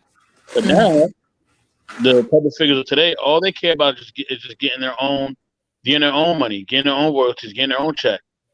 They don't care about the public. They don't care about people. You know what I'm saying? They just care about, oh man, you see this watch I got on? Oh, you see all this money I have? You see this house I have? It's like, huh? Like, wait, how did the narrative change for us? How do we go from wanting to be leaders and be people who are setting the tone and being trendsetters to not just being impressed by trinkets? I don't get where how we fell off like so hard. It's just it's heartbreaking. You know what I mean? Just to see that. You know what I mean? For real. Yeah, I mean, capitalism, racism, people taking advantage of Black talent, exploiting it, paying for it, and just kind of, whatever. Yep. It's a multi-layered issue, I think. As for why that's the case. Probably a lot of layers of discouragement along the way too, and then you just at a point where it's like, you know what? I'm just going to just live like only one. Well, we only live once, so I'm just going to live like the best for my own personal life. Yeah. And I get to these questions real quick. Oh, my bad. No, go ahead. Okay. Big Guy Journey says K's favorite artist is Kirk Franklin. Make me wanna stop. DJ AK says something you can remember that was the best time of your life. And you know what? I just realized that I skipped the number 4 question, but I'm gonna get back to it. All right, hold on, DJ Eddie. Best time of my life. Give K some time to think about that, right? Yeah, that's the best time of your life. Okay. Okay. K Marion says Barry Gordon Jr., the former Detroit auto worker who built Motown Records into what's once the nation's largest Black-owned business, has sold the company for $61 million to MCA Industries and Boston Ventures Limited. Oh, okay, hold on. Limited partnership. The companies announced Tuesday, June 29, 1988, according to Google. Big Guy Journey says it goes back to what Kenya was trying to say. Kanye. Oh, I'm sorry. Oh, he was trying to say Kanye. Okay. It was going back to what Kanye was trying to say. And I don't. He says, "Okay, let's see. The best game show of all." Oh, I think he's asking, "What's the best game show of all time?" Oh no, we got to get to questions. You got 2 questions. Yeah. Oh no. Okay. So Kay, right? So what do you remember was the best time of your life? And I'm going to add something to it because the number 4 question was going to be similar to that, but I'm going to add also what was the worst time of your life? Best time of my life. If we're talking, probably now. Like, I think now was really great. My man, my career, my, not being super college broke. Like, I just like now is a pretty good time. Definitely. Outside of now, I would say maybe undergrad. When I was in college for undergrad, that was pretty cool. Kind of going through the journey. Huh? What'd you say? Is it kind of like going through the journey of your undergrad? Yeah. I always tell like sometimes like former students come back like, they're in high school now and all this type of stuff. And I always talk to them about college. Like, it is such a good just thing to experience. Like, regardless of what you're trying to do, like if you can go to college, if you can afford it, if you can get the loans and do it. Like, it's gonna increase your earning potential. And also the things you just gain in a college environment are extremely amazing. To me, it's like one place where you're going to meet so many different types of people from so many different walks of life, all in one place, like working towards the same types of things. Like, I loved undergrad. It was great. Okay. And what was like the worst times of your life? So I have 6 wisdom teeth. Ooh. Now, I don't know. I'm not going to say this is the worst time of my life, but the first thing I thought was like most painful. So I had 6 wisdom teeth. I don't know why there were like 2 extra ones on the top. So I ended up having to get 4 pulled, like the top, bottom, both sides. Yeah. All at once. Oh, wow. And they were like inside the bone. It was terrible. I think I get what you're saying. Think about it sometimes. Like the sounds, like the oh, I can't. So I know that that's not the worst time of my life because there are like more important things, that I could think of, I'm sure. But I immediately thought of most painful. And I was like, that time when I got all those wisdom teeth pulled, it was absolutely ridiculous. And I was like, I will never do it again. Like they left 2 in and they said I would probably never need to get those pulled. And I'm like, well, it don't matter because I'm not getting pulled anyway because I will never do that again. Oh my goodness, it was terrible. Yeah, getting tooth pulled is very, very, it's very, very painful. And oh my gosh. And then they dope you up with medicine. You're sleeping for like 2 days straight. I didn't get that. They gave me local anesthesia, like the shots. So I didn't feel it really while they were doing it. It was just pressure. Mm-hmm. But the sounds and the yanking and the pulling, like I had nightmares for days about just those sounds. And I had my headphones in, trying not to hear, but you can like hear your teeth. It was just, and you then just hear that cracking sound, and you see it from your peripheral. You see like the little machinery, like just all in your mouth. I couldn't just and then the recovery was terrible. My face was swollen for like 2 weeks. It was just ridiculous. So and then I got this random bruise, like all the way. Like it was a very terrible experience. Oh, dang. I'm sure it's not the worst thing that's happened, but that was the first thing I thought about in terms of just. So both your wisdom teeth, right? Okay, because you said you had 6 altogether, right? So I'm assuming that you had like, your main 4, but the ones on the top was still kind of like maybe, was it like baby tooth? Well, how should I say? So I had the main 4. Yeah, they were stuck before. Yeah, they were growing in straight. Yeah, and then like they on the X-ray, they're like, oh, because I knew I had 5, but then they did the other like another X-ray, like the panoramic one or whatever, and they were like, oh, that's a 6th wisdom tooth. I'm like, now what is going on? So wow. They're really far up, so they said they would probably never even move. Like they're probably just gonna stay there. But like I said, even if they do come out, I'm just gonna have, I don't know, but I'm not doing that again. No, I feel it because that happened to me. Like, it was terrible. Yeah. Except I don't know why I had like temporary enjoyment from that. So I don't know. I guess I was weird. I don't know. Hold on. Let me get to the question real quick. No, it's not a question. It's a statement from one of our trolls, Mr. Pills, I guess. He says the lady is quite beautiful and much more intelligent than the people she's talking to. And thank you so much. Thank you. Yeah, thank you. We appreciate it. Y'all aren't offended? No. This person does this all the time, so thank you. Yeah. Remember, I look, obviously he's subscribed to our channel somehow. So yeah. Hey, if he's tuning in, then thank you for giving us view time. We need that view time. Thank you. Mm-hmm. He's an intelligent person as well too, so I appreciate that. Okay, all right, Kay. Let me get to the number 6 question. Maybe you skipped the question. You skipped the question. Yeah. I kind of went back to it. I kind of added that to the number 5 one. Okay. Oh, best and worst. Oh, but I forgot. DJ Eddie King did had a part 2. Well, he had another question. He says, "Kay, the best game show of all time. What's the best game show?" Jeopardy. And Wheel of Fortune. Wow. Okay. That's funny. I used to watch those back to back all the time with my grandparents.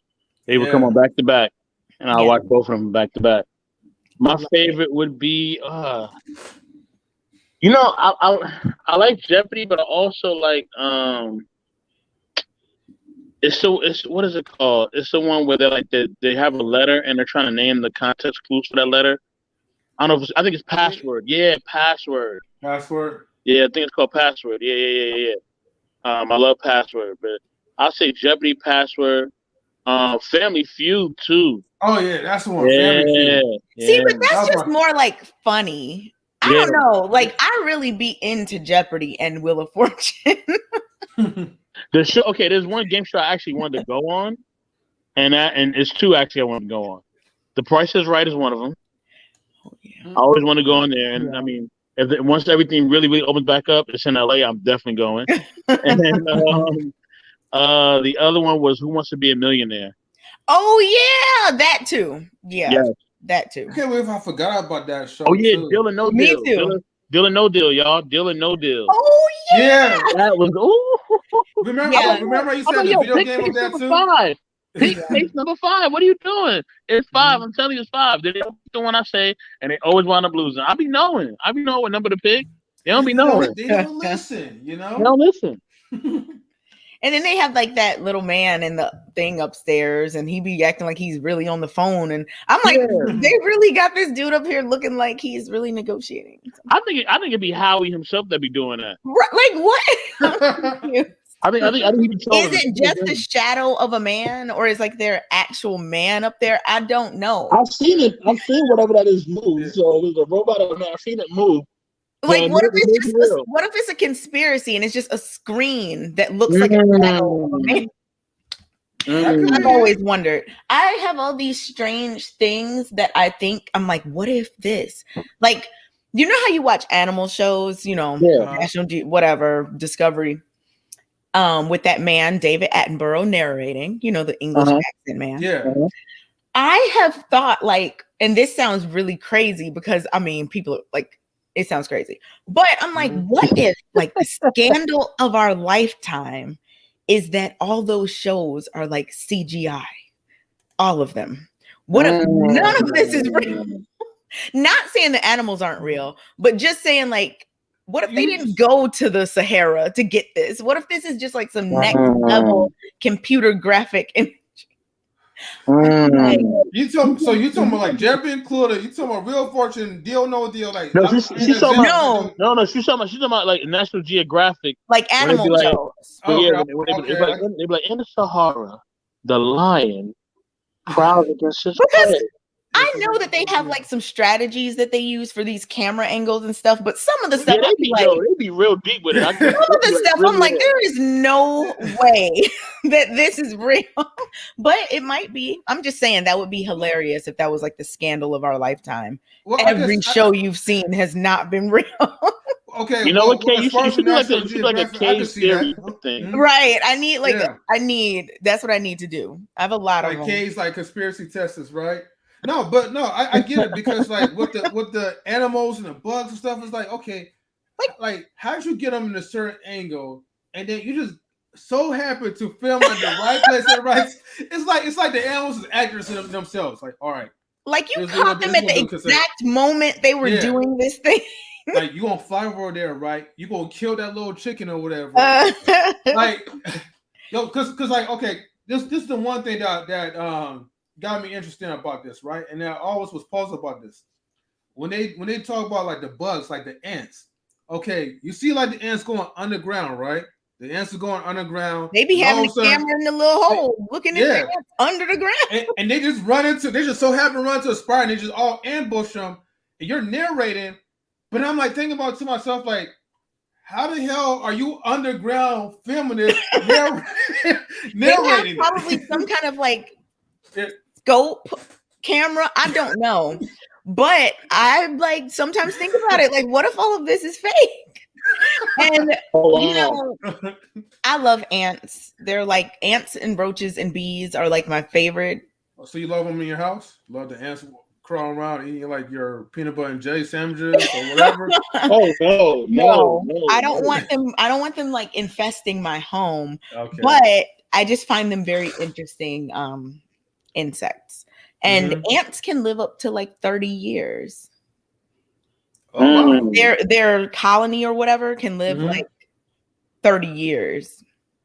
Isn't that strange? And then ants, some of them never come out. Like they have different jobs, and those are just the jobs that they do. It's just really interesting. I love them, just like bees. You research a lot of things. I can just tell. I can tell your Google search has got to be crazy. Yeah. I would never want anybody to see my Google search. Google search like, oh damn, Miss K again, right? I would never want. All right, so look up all types of stuff. Yeah. So all the books that you have in the background, right? Have you read all those books? Not all of them, most of them. Okay. There's some books that I got for free, like from a friend, and then there's a couple of books that like I got from at school. Sometimes they're giving away certain books that I haven't read yet. So, but a lot of them, majority of them. Mm-hmm. All right, I see. Because I'm noticing like the Black Power book to behind you. So I was like, okay, she got that. She got the DRA.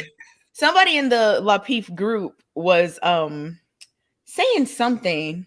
I forgot what he was saying, but I was trying to take a picture of that book to send it.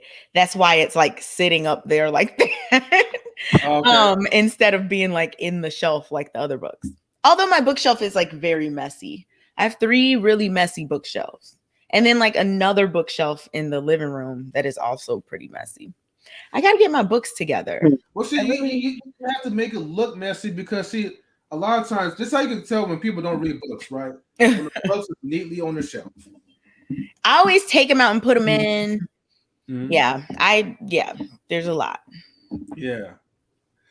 Well, speaking of the books that we're talking about, let's see, what books or literature are you currently reading, and how have they inspired you? So I just started rereading because I got to like a certain point, and then I was like, wait. You know how when you're in the car and you're listening to a song, you like, I wasn't really listening to that, and you play it again. Yeah. I'm doing the same thing with this book, The Laws of Human Nature by Robert Greene. Yeah. I'm reading that book. I am too. It's pretty good. Yep. If anybody knows about Robert Greene books, like 48 Laws of Power, Mastery, The Art of Seduction. What else? Yeah, I have those 4. But the one I'm reading currently is The Laws of Human Nature. It's really good. Highly recommend for everyone. Okay, The Laws of Human Nature. All right. Order it. Kate's on a little book club.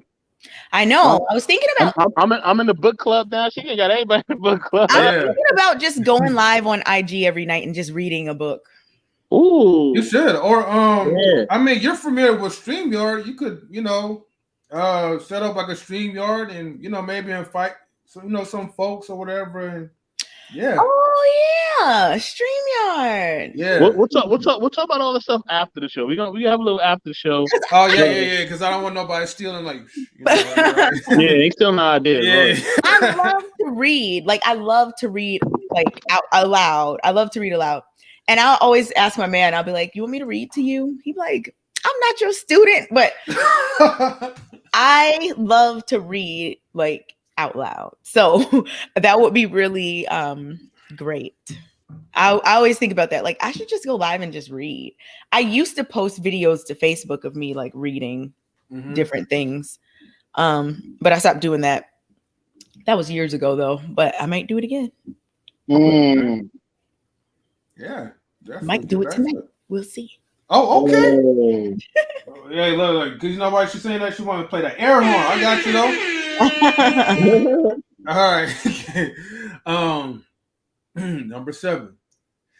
I'm for sure every girl likes to travel, but just for the sake of it, do you like to travel?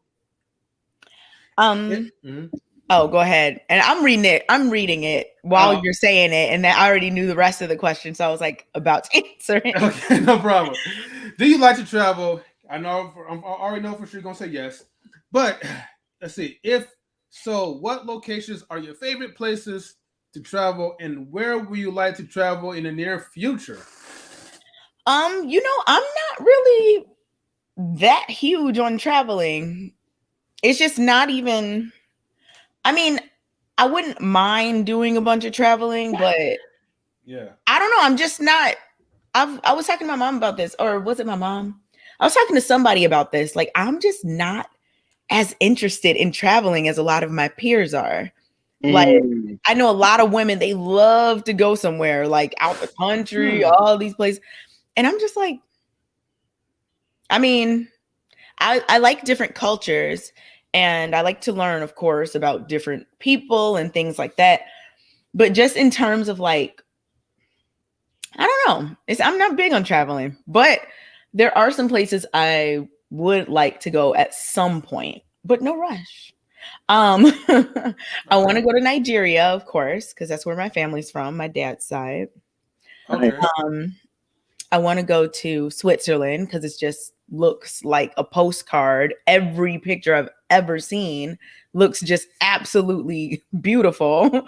So I would just want to go see like that scenery. And honestly, there's like a lot of places in this country that I want to go as well. So like places in like Oregon, Montana, like some low key places that I guess aren't really that big in terms of like traveling within the country, but it's a lot of like really nice looking places. I'm kind of at the point where the reason I would like to travel is just to see, like, have nice scenery, see some like awe-inspiring nature, things like that. Okay. All right. Well, let me ask you this though: have you ever? Okay. Well, in your pastime, have you ever traveled outside the U.S.? No. Oh, okay. Never. Have you? I went to Tijuana, Mexico, but no, the first time I went out of the country was it was Canada, and then I traveled from Canada back and forth to like let's see, Niagara Falls. Was it Niagara Falls, Canada? To Niagara Falls, New York. Okay. So you crossed it over the Canada side of the. Yeah, so that was a good memorable moment for that. And yeah, so far just only like 2 times. There was a few times I wanted to travel out to like Australia, but something happened and we couldn't travel. And then I wanted to travel on my honeymoon to well, I still kind of feel like Hawaii is a little bit part of the United States, but it's definitely part of the United States. Yeah. Yep. So I wouldn't really count that, but yeah. Yeah, I don't know. I'm just not I'm not too into it. I got you though. Yeah, but I mean, at some point, you know what? I just feel like I'm not at that. I know you want to do stuff while you're young and everything, but I'm just not at that point of my life yet. I have so much to do, like that I want to do in my life, like in this country, like just personal ventures, I guess you could say, like just things that I want to do. That those are like my main focus, Okay. I feel like when I get 40 or 50, I can do some traveling and all that. Okay. I'm past the turnip age. Well, not really, but I don't have the desire to go. There she go with this door. Oh, I'm just past the turnip age. But all right. Yeah, I like how you turned that. I like how you turned that a bit. That's funny. What I was gonna say? Yeah, I've traveled different places. I've been to out of the country. I've been to Bahamas. That was great. Oh my gosh. Let me tell you something. If you ask me, hey, if you want to live somewhere else, I would definitely say the Caribbean or the tropics. Oh, most definitely. Ain't nothing like it. Ain't nothing like it. That weather, the sand, the people, the Bahama mamas, the food, just everything. It just was like, it was incredible. It was like I was on like a fantasy island or something. It was incredible. Like I was like, oh my gosh, it was cool. And I was on a resort too, so it was an Atlantis resort. It was bomb. It was bomb. And I also been to New York. I've been to LA. I've been to I've been like up and down the whole Eastern Seaboard. I've been to Vermont. I've been to Florida. Where else? Minnesota. Oh, I'm trying to think everywhere. North Carolina, South Carolina, because that's my family roots, of course. So yeah, Atlanta. So yeah, I've been quite a few places. I do want to go to Seattle. I definitely want to go to Seattle, and I want to go to Portland. I want to go back, of course, to the Caribbean and all that. You know what I mean? To like Costa Rica, Bahamas again, all the places. I really love the Caribbean. I also definitely want to go to Brazil. Brazil is like everybody always wants to go to Brazil. Yeah, they got the form of music that I love called bossa nova. Oh, I like bossa nova too. Oh my gosh! Like I just like the sound of it. Yeah, It's just because it's using so much music together. Whether it's hip hop, jazz, or like R&B, and even even a little bit of rock, like it fuses all that together, and it's just great music. But yeah, Kay. Okay, look, we got to the knowledge questions. Now, now we'll get to relationship questions. Let's go. I always ask a question. Yes, Tom. I always ask a question. Everybody always tell me, everybody always has a different facial expression when I ask this question, and it's always entertaining for me. Please put up the number 8 question, M3, please. Actually, it's really the number. You're right. It's number 8 question, right? I wrote the question. Monopoly was bad, But before I get to the question, right? We do have a guest. Hey, I'll bring the guest up in here real quick. This is Queen Forever 2021. Hey, 2K21. Hi. How you doing, Queen? Good. How are you? Hi, guys. Pretty I'm good. all right. Do you have any questions you want to ask Miss K? What was I going to say?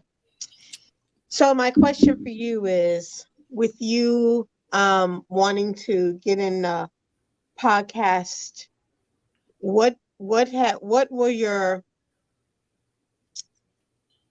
thoughts about it? Like maybe a misconception that you've learned about it since doing it or being a part of it? Oh man, that's a good question, because there is a huge one that I was just like, oh my goodness, like what is going on?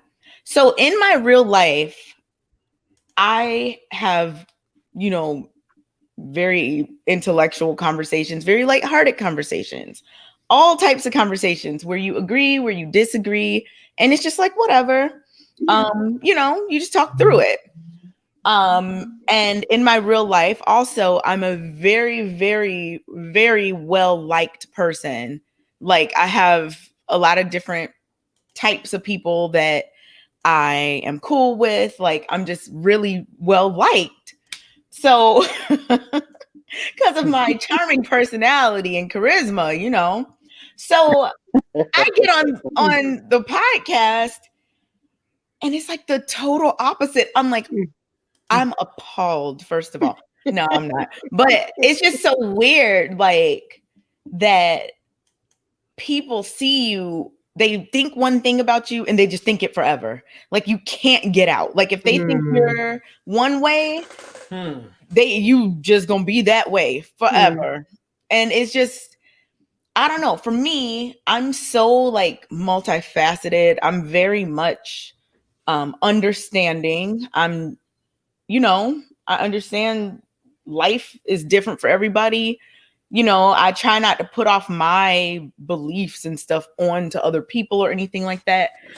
So sometimes that's just not received as well because it gets seen as like riding the fence. But it's not riding the fence though. But yeah, it's just that like the way people view my communication, a lot of people, I don't know how many, but some people view my communication style negatively. They view it, a certain way. And I've just never had this problem ever with people viewing my communication style negatively. And I've always just been so encouraged throughout life, like through childhood, in college, in high school, everywhere. And, at work, I ask questions a lot. But I've always been encouraged to just ask questions, if you don't understand something, if you don't know what somebody means, ask. Like they're right there. Don't assume, and a lot lot like in the audience sometimes don't like that, So that's just different for me because I'm just used to having my questions so welcome. So like it's just different. Do you think it's more because of the network that you're on? I think that there is like a certain, certain people watch certain things, right? So if you're watching something where the main philosophy is one thing and then somebody else comes and talks about a different thing, you're not really gonna be rocking with that philosophy that the other person says, you know. Mm-hmm. Yeah. And that's understandable. Like, I get that, because it would be that way for anything. Like, somebody who, I don't know, goes to a platform where they're really into I don't know, outer space or something, and like you go there and you're not really into that, you know, you're just not gonna view it as and with as open arms as someone who is. So it's just about, I don't know. I feel like YouTube channels attract certain people to them. Like the people who watch the Lapeef network are different from the people who watch like the Emmy Made network. I'm mentioning Emmy Made because I love her so much. You know, it's just different audiences for different people. Yeah. So I definitely understand that. I don't think that every audience would feel the same about me. I think some audiences might feel worse about me. Some might feel better. It just depends. Yeah. Cool. Okay. Yeah. Anything else, Queen? Yeah. No, I would just like to invite you to the lady stream on Saturday. I'm quite sure these two awesome gentlemen will tell you more about it in the after show. But have a great night, guys. And thanks, you too. Yeah. All right, thank you, Queen. Have a good night. Bye. Yeah. Appreciate it. Okay. All right. YouTube audiences, they're just different, right? Like, yeah, that's very. It's a weird. Very intriguing. It's a weird thing because people are so different from each other, right? But if you're coming together under one thing you have in common, you're very much alike in that way, right? Right. So like, let's say it's a woman's channel where all she does is like bash men. The women that watch that channel there might be all different types of women, but they all join together with this common, you know, want to see somebody bashing men. Let's just say, for example. Because that catches their interest. That catches their interest. So then if somebody comes on and is talking about like men are this and men are that, they're going to be looked at like a pick me. Oh my goodness, what are you doing? Da, da, da, right? So it's always something. But I don't mind because I definitely know that, you know, different people just have different views, and that's cool. It was just her question was good because I never expected to be, I don't know, for people to have some of the views they have. Is it kind of like you now have like your own persona, or I don't have a person. I don't know. Or do you feel like people gave you kind of like a label that you just wasn't? I don't know. I think that there are many things to get to know about me, right? And I think that people just don't have an opportunity to get to know certain things. So, and I don't blame them for that. You know, that's fine. So, what makes you feel that way though? Because like, there's not going to be a question like, so do you think aliens exist? Like, it's just not the platform for those types of things. So, I do plan on doing like some of my own content, where I can, or will talk about those types of things. And that should be fun. So like, in addition to, you know, being on Lapeef, I will also do some other stuff because, you know, I'm multifaceted. I like talking about the things we talk about on Thursdays. But I also like talking about other things that wouldn't really fit in that show, you know? And I don't blame that. Like, I couldn't just be like, hey, JR, can we talk about Madagascar hissing cockroaches next week? It's gonna be like, girl, what? So whereas that might be something that I want to talk about because I have some pet ones. So Yeah. Well, when you start talking about animal conspiracy theories and CGI stuff, let me know. You know, I'll be tuning in. Yes, we will definitely tune in. It will definitely help. Most definitely. Mm-hmm. Oh, number 8 All question. right. Oh yeah. Yeah. Yeah. Okay, Kay, you ready? Yep. They say they are, but they're never ready. I'm ready. All right. And before I begin, best in the world, do you want me to open the chat to the public? Yeah, most definitely. And I'm pretty sure Kay will love the, Oh yeah, that's the fine. questions. Yeah, she's cool with that. Okay. All right, hold on. Let me go ahead and open up to the public real quick. So I take a second. All right, guess. So well, come on, internet. For some reason, StreamYard's taking a long time for it to load up the. Look like we're having technical issues. Hold on, excuse me for this. Let me try this again.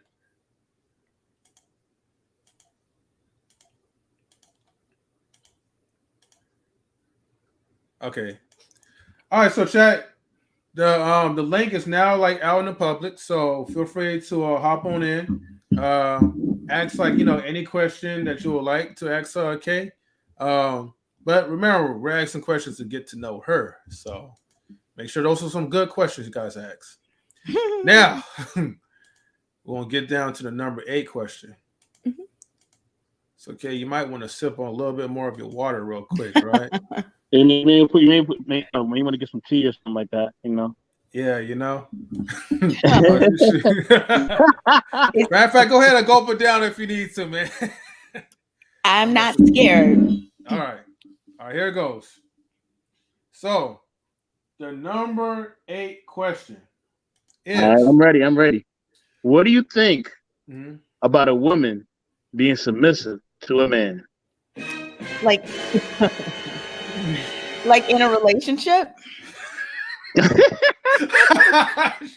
What's the first thought that comes to your mind? Come on. No. What is your definition of submissive? What is the first thought that comes to your mind? The first thought that comes to my mind is in a relationship. So I just want to make sure that's what we're talking about. Go for it. Go ahead. Be listening. Okay. So, I mean, this is such a common conversation that I have been having with people online for like a decade, literally. Oh, wow. So I don't think there's anything wrong with a woman being submissive to her man. Kind of letting him take the lead, things like that. Like there's nothing wrong with that.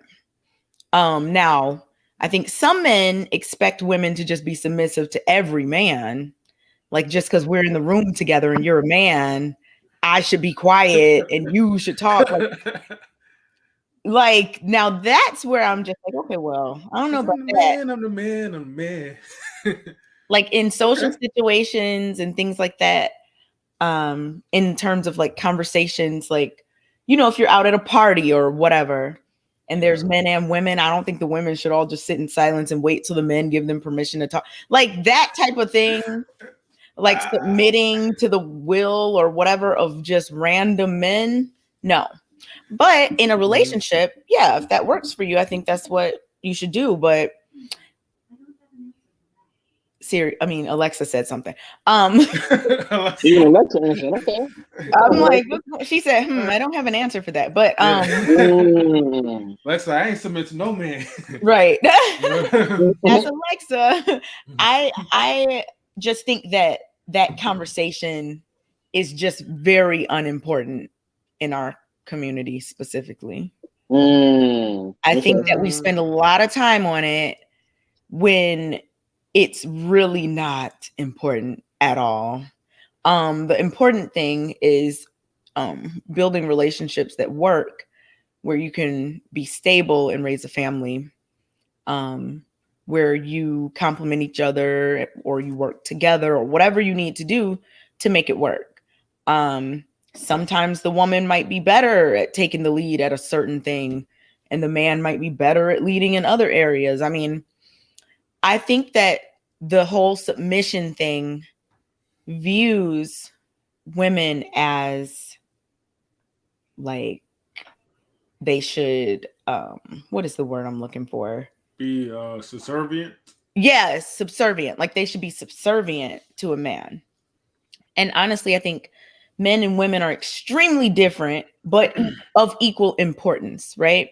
Mm-hmm. So in a relationship, if even if like you're a man and you're a good leader in your relationship, you want your woman's input. Like you want to make things work. You care about it. And I think some people have this extreme view of submission. Some people don't have that extreme view, but some people definitely have this extreme view of like, it's what I said and you shouldn't even question it. It's what I said and I don't want to hear your opinion about it. This is just what's happening. And it's like, I mean, if that power dynamic works for somebody, that's perfectly fine. But I don't think that is important. Just in general. I mean, to certain people, of course, that's their thing on their list of qualities they need. Fine. But looking at the bigger picture, well, probably really to working together. Well, probably to a degree, but you know, when it comes to you know, different traditions, oh gosh, what's that word I'm looking for? When it comes to like to different cultures, to them it's like a big deal. You know, it's like the woman has to, yeah. Okay. Okay, like I said, my dad's Nigerian. Yeah. I've never heard him say the word submission or submissive. Like I've never heard him talk about this. And I mean, there are definitely clear roles like within relationships that, you know, my dad has had, but it's not like you got to be submissive. It's just how things happen. And honestly, the cultural difference is a huge part of it as well. Okay. Like if you're from another country where women, you know, do have a certain role and men are doing a certain thing and women are doing a certain thing, and that's how you've been raised since childhood, that is just a natural thing that happens when you get into a relationship. I feel like in America, that's not quite the case in terms of culturally. It's a very much, you know, women can, you know, get your education, go get a high paying job, do all these things. And also, you know, get into a relationship, get married. So it's just, I mean, for Black people specifically, I just feel like we gotta get the most resources we can and think about the future as much as we can. I don't really think that the conversation around submission is an important one. And like, even in my relationship, we don't like, my man's never been like, be submissive, but my mom has always been a very domestic woman, you know, and she talks to me, my grandma talks to me, just about, you know, how to be in a relationship and things like how to be as a woman in a relationship. But they never use the word submit or submission. It's just like what you do. You make sure your man is taken care of. You know, those types of things. You just the word submit, like people are really stuck on that word, and I just don't see why. Well, the funny thing is like that, even though like it's a common topic that I've been noticed like a lot of content creators been using, been saying, but realistically, like, you know, I'm not gonna tell my wife to submit to me, you know. It's to me, I have my own opinion. It's like an art of cooperation, basically.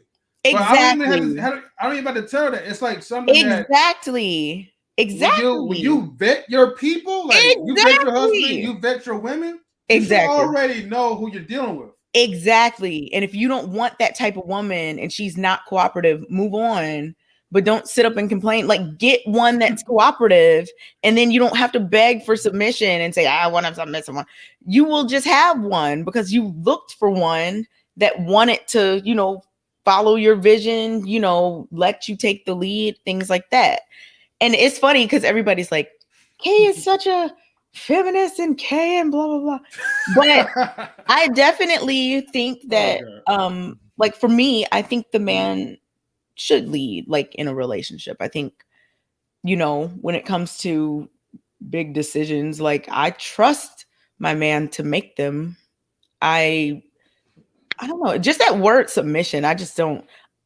It's not that I don't like the word. I just don't understand why people are so stuck on it rather than the actual like qualities of a person that you're going to work well with and that's going to be cooperative and that you can also cooperate with.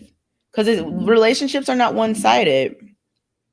It's not just like, oh, you're the man, so I'm the woman. I'm just not going to say anything. Like, well, yeah. Listen.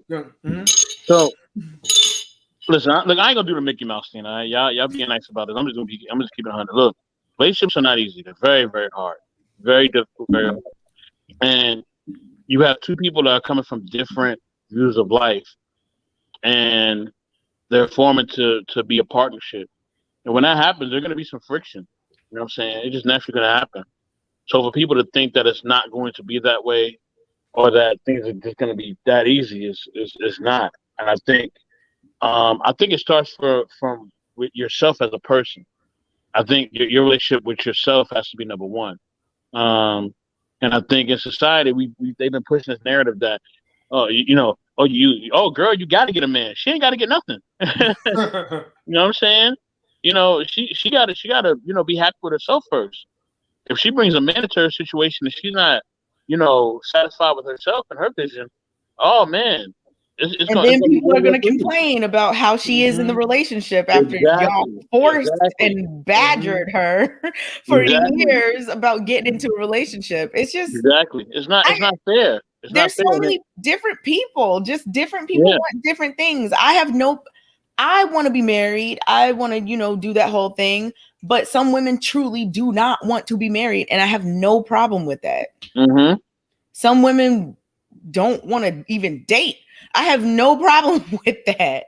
Like, I just don't see the preoccupation with what other people do. Like, just get somebody for you that you like and don't worry about anybody else. Worry about the bigger picture for the Black community. Worry about that. Don't worry about relationship. Don't worry about relationship dynamics. And the specific relationship dynamics of people. Like, if their relationship works, perfect. I don't care what y'all do. The woman could be the leader. Whatever. As long as y'all's relationship is healthy and is working and it's contributing to our community, perfect. I ain't gonna say the woman could be a leader. I ain't gonna say that. Mm-mm. I mean, some people have that situation, and I don't care. I mean, every man is not a leader. He better learn how to be one. He better learn. Yeah, some people can definitely learn to be leaders. Some people can. He gonna have to, because if he don't, he gonna have a tough time. But no, because why do y'all think that? The thing is, you're looking at it from your point of view. You think every single man is unhappy if he's in a relationship where the woman is the more assertive one? I never said the man would be. No, wait, hold on. I never said the man would be unhappy, but the women will be unhappy subconsciously. No. If you want me to break it down, I can't. I'm gonna tell you why. Because y'all see. This is the problem that I have. And this is why people are always talking about me like riding the fence. You cannot say that it's going to be a problem just because it's not the dynamic that you think is best. Some people have a perfect dynamic with two women and one man, two men and one woman. Some people have a perfect dynamic with a much older person and then like a younger person that's maybe in their 20s or 30s or something. Some people have a better dynamic with all types of things. So there is no cookie cutter for it. I mean, it's like I said, what do I look like wasting my time worried about what another happy couple is doing just because the woman is the one that leads that relationship? I don't care. That's not going to be my relationship, but I don't care what they do, and I don't know why anybody does. Yeah. Well, I think the problem is that when people think that, okay, I should say like this, when a woman thinks like, okay, like, you know, I got everything in control, like, you know, I'm taking care of the household, you know, my husband's a stay-at-home dad, whatever the case is, like, you might be okay for a little while, but after a while, like, you won't be complaining to all your friends about your husband being lazy, he's not doing this, he's not doing that. So there have been numerous like complaints whenever the man is not getting his life in order. You know, that's because that's a woman that doesn't want that, and she's getting into that situation despite not wanting it. Then she's feeling salty later. I'm talking about somebody who likes that situation. Some men like to sit back and, you know, let the woman take charge. Some women like to take charge.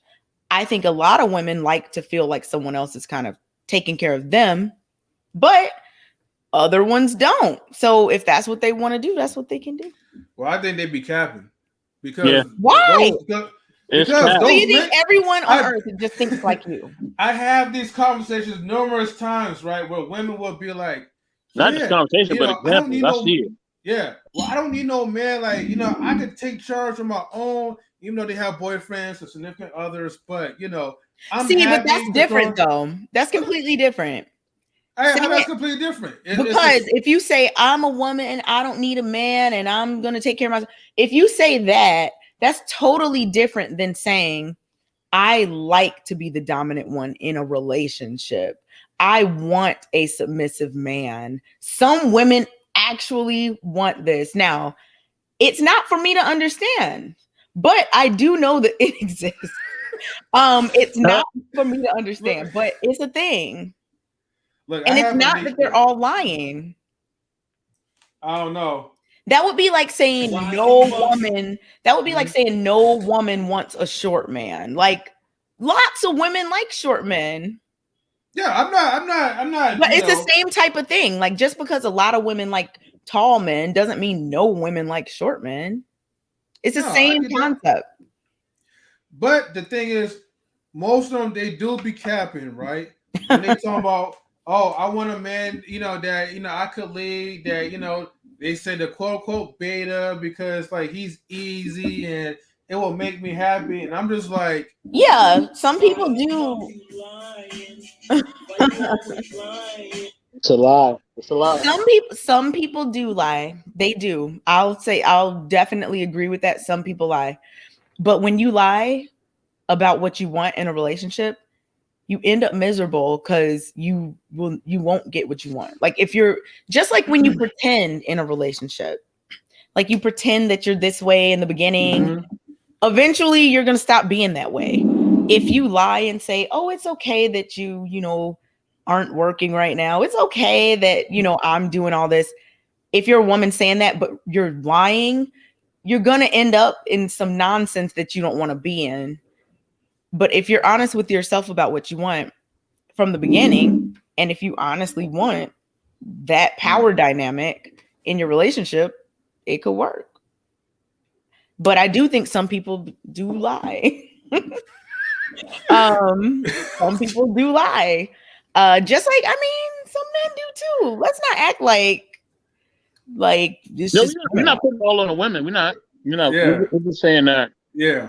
Women want to. A lot of people are like, I want this super traditional woman, but then a lot of super traditional women have like certain standards that the man has to meet, and then the man is not going to meet those standards. So then now what are they going to do?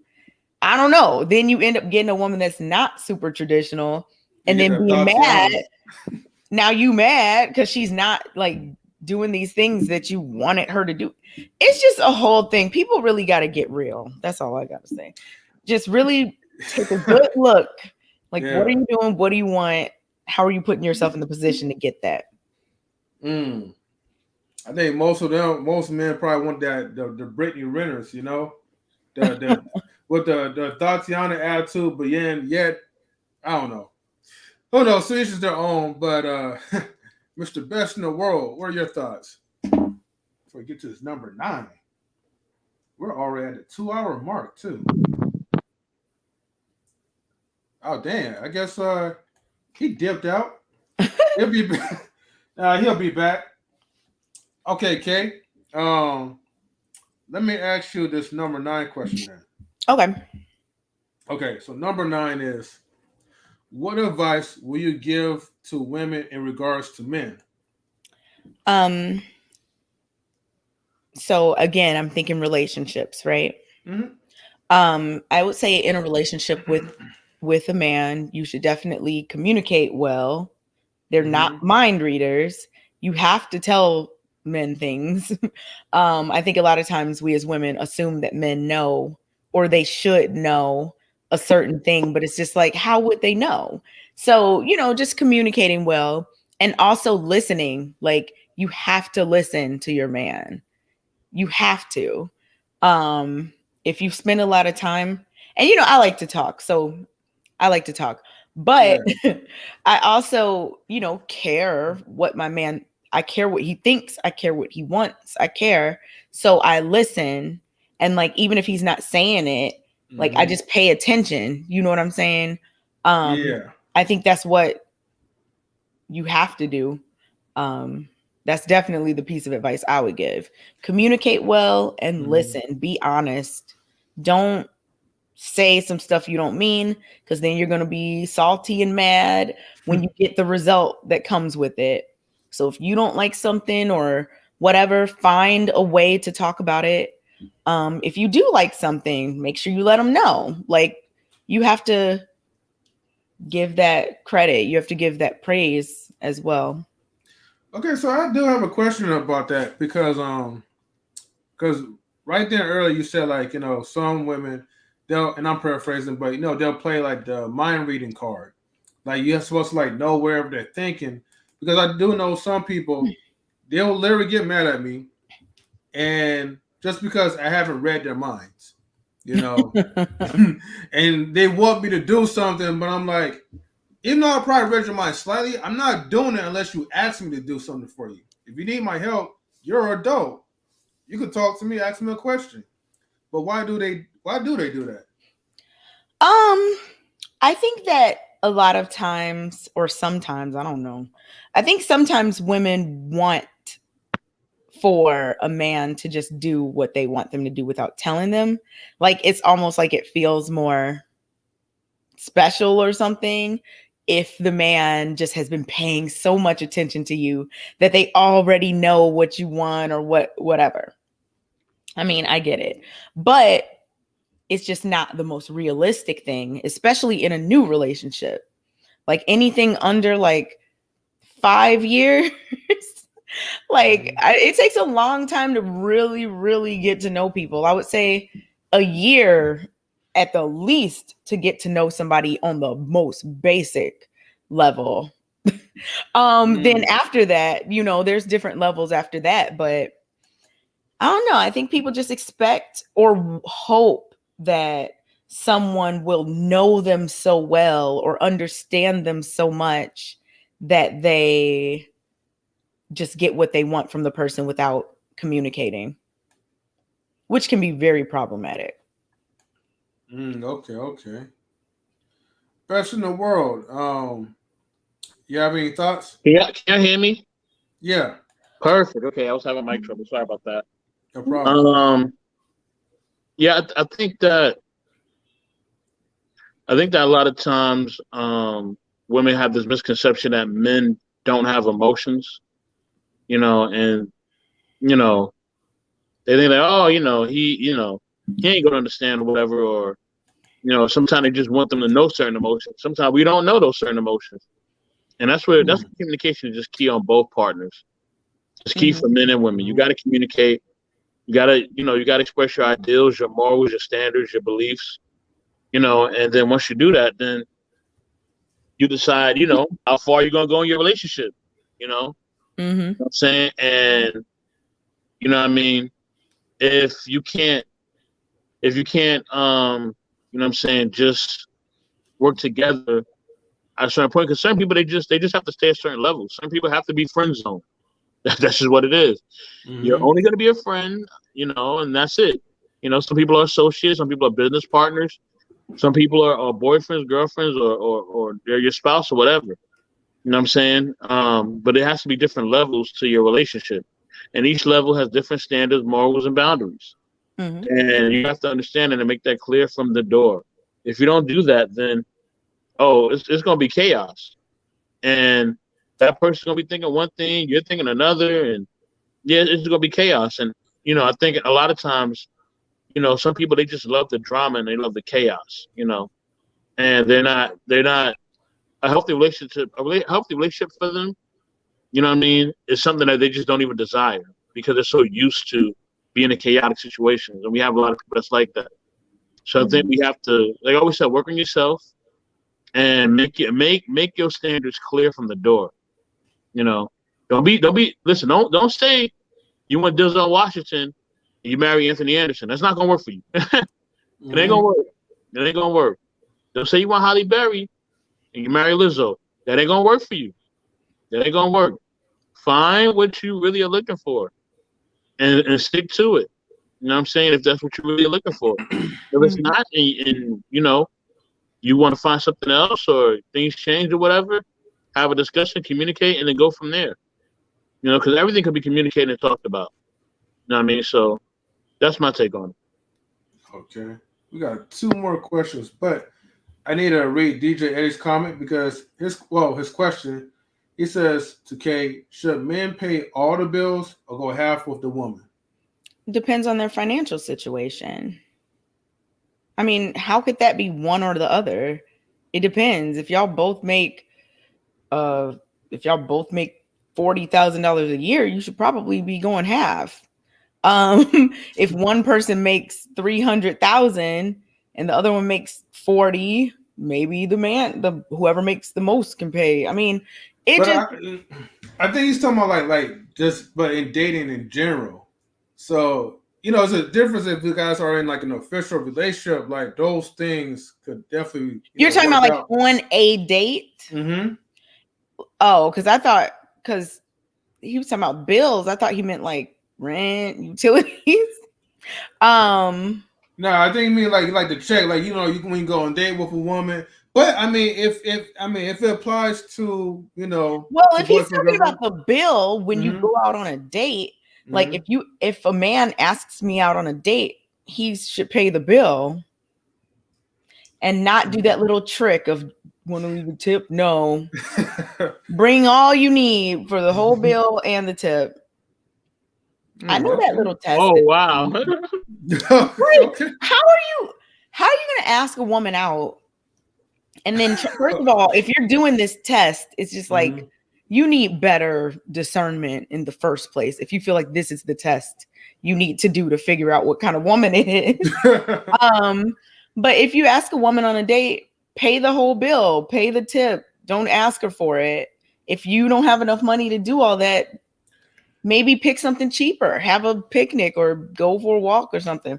But there's some women that will say, well, I want to go to this place and still expect for the guy to pay, but then that's the guy's fault because then he goes along with what you want. Yep. Or here's another thing too. Some women will have the audacity to invite you out on a date and then they expect for you to pay for their meal. Well, if you're just dating, right? If you're just like dating, casually, if the woman invites the man on a date, like let's say it's their second or third date or whatever, and she's like, hey, do you want to go to this, get some lunch, whatever, then I think she should pay. Okay. Because you're asking him out, but if you're together for a long time, I don't know, things are different when you're together for a while, but in the beginning, I think whoever asks should be the one that pays. If the man is pursuing the woman, he should be paying. And I think as a woman, just having been on the dating scene before, at some point you offer to pay, like, you might have a few dates where the man pays and then you're like, no, I'll get this one. And in my experience, most men are like, no, like you're not going to get this one. I'm going to get it. And I only ask once. So I'd be like, okay. There was a video that I saw where, and it seemed like the guy and the girl, they've probably been out on maybe a few dates before. I'm not really for sure. From what the woman was saying in her rant was like, yeah, I flaked on him. He flaked on me a couple of times. But it was just, but during our last date, we went to a restaurant and the woman was pretty much like, I guess we could call it a shit test maybe, or just testing his integrity. So she told the guy, she was like, hey, when the bill came, the check came, whatever, how we call it, when the check came, she was like, hey, let's go half and half. And, if you tell us let's go half and half, like, we're just going to be like, well, okay. Like, man, she's a good woman. She don't want me to pay for her, Most men would probably say, no, like, if I'm inviting you to a place, yeah, I'm paying for your meal. But I think in this case, they probably both, or she probably initiated something. And then, anyways, long story short, the guy agreed, to pay half. And she got so upset. She gave him the silent treatment. And the guy called her up and asked, hey, what's wrong? Like, Oh. And then, yeah, she was like, well, I even though I said, like, let's pay for half of the check or whatever, right? Split it. But you were supposed to say, no, baby, like, as a real, and try to do the shame attacks. As a real man, you're supposed to say, no, I will pay for all this. Well, that's the type of testing that I think that we're all too old for at this point. Like, I don't know. Like, I don't understand those tests. Just say what you mean. Like, why? Like, and that goes for men and women. The men that try to pretend they need you to leave the tip on the table. Like, I've seen that scenario on Facebook many times where it's like, if the man pays the bill and then asks the woman if she can leave the tip and she says no, what do you think? Like that type of thing. Why are you testing this girl? Like, if you don't like her, don't ask her out on a date. Same thing with the woman. If you're this unsure about him that you need to be setting up some trap of 50-50 to see what he's gonna do, like, no. It's just silly to me. You shouldn't have to you shouldn't have to test people. You should be paying attention to just how they are and what they do. There should be no testing necessary. But people do that as a defense mechanism. And that means those people probably have some trauma that they need to deal with in terms of trusting the opposite, like whoever they're dating. So, like, if a man is testing a woman, he probably has dealt with some women that might have played him before, or he's so scared of getting played. Same thing with a woman testing about the 50-50 versus the buy it yourself thing. She probably dealt with some dudes, that were a certain way about money. So, like, you need to heal those traumas first. Like, don't go putting innocent people into these situations and then being mad when they take you up on your, like, what? It's just, I don't know. Some people do those tests. I just don't think they're necessary as adults, but that's just me. There are plenty of other ways to get to know somebody outside of testing them in those types of ways. That's why communication is clear. You know what I'm saying? Right. And it's key. You got to have key and clear communication. And if you do that, if you just say, okay, cool, I'm asking on a date, but listen, this is, you're going to pay this much, I'm going to pay this much. And if they agree to those terms, I can't even imagine. Does that happen? I mean, you have to have, that's what's called communication. You have to talk about everything. You have to talk about everything. If you as a man, you can't make shit up. If you know that your finances are a certain way and you want to go a certain place, you ask that person, hey, listen, I want to take you here, but this is the arrangement for that. But then is that really taking them there? Yeah, you both are going. That's not taking them. That's we just going to this place together. Yeah, but you have to communicate that. You have to communicate that. Now, does that happen? Hold on. I'm curious. Hold Hold on. Now, if that person agrees to it, that's fine. If not, then that's not the person for you. You need to find somebody who's going to agree to your terms. You know Yeah. what I'm saying? Or just pick a different location that you both can agree upon. You know what I'm saying? Yeah. That's what you got to do. Yeah, hard. I mean, if that's what you want, if you want somebody that's paying 50-50, you got to make that clear in the beginning. Yep. You can't try to test her and be like, well, I know I invited you, but I wanted you to offer. Like, no, you just have to say that in the beginning. But I would be curious. I'm curious to know how often this happens, because I can't even imagine a man being like, I want to take you out, but can we go 50-50 on it? Well, some guys they don't communicate, and then they get upset when you don't offer. Expectations. You know what I'm saying? Yeah. I don't know. I'm sure it happens. It's just I just never saw it happen. Set all expectations before you leave the house. If you ain't set all expectations, don't be mad if certain things don't happen when you meet that person. Because if you get mad, that means that you should be mad at yourself. Yeah. Bottom line. Yep. Definitely communication is key. Yeah, we have another question for you. Yeah, but a lot of people are afraid to do that, you know. So DJ Eddie says, do you think online dating apps are safe? Yeah, for the most part. I mean, you got to be smart about it, though, of course. You definitely want to do some kind of video call before you ever meet the person.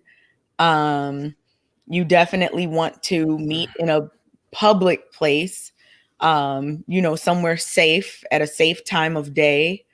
You don't want to be going to anybody's random house that you've never met. You definitely want to be giving the information of said person to someone, in your life, just so that they know where you are and all that type of stuff.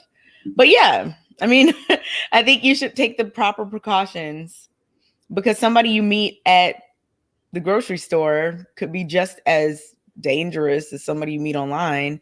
It's just about, the vetting that you do and doing what you need to do to stay safe.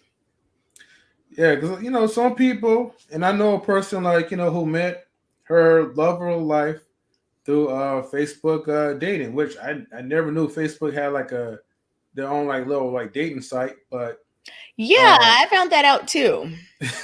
I saw one of my friends on Facebook talking about it. I was like, oh, yeah. So it's pretty simplistic, but yeah. I know some. There was a person who met this guy off of Facebook dating. They met for the first time, became boyfriend girlfriend that day. Then in day 2, the guy proposed to her.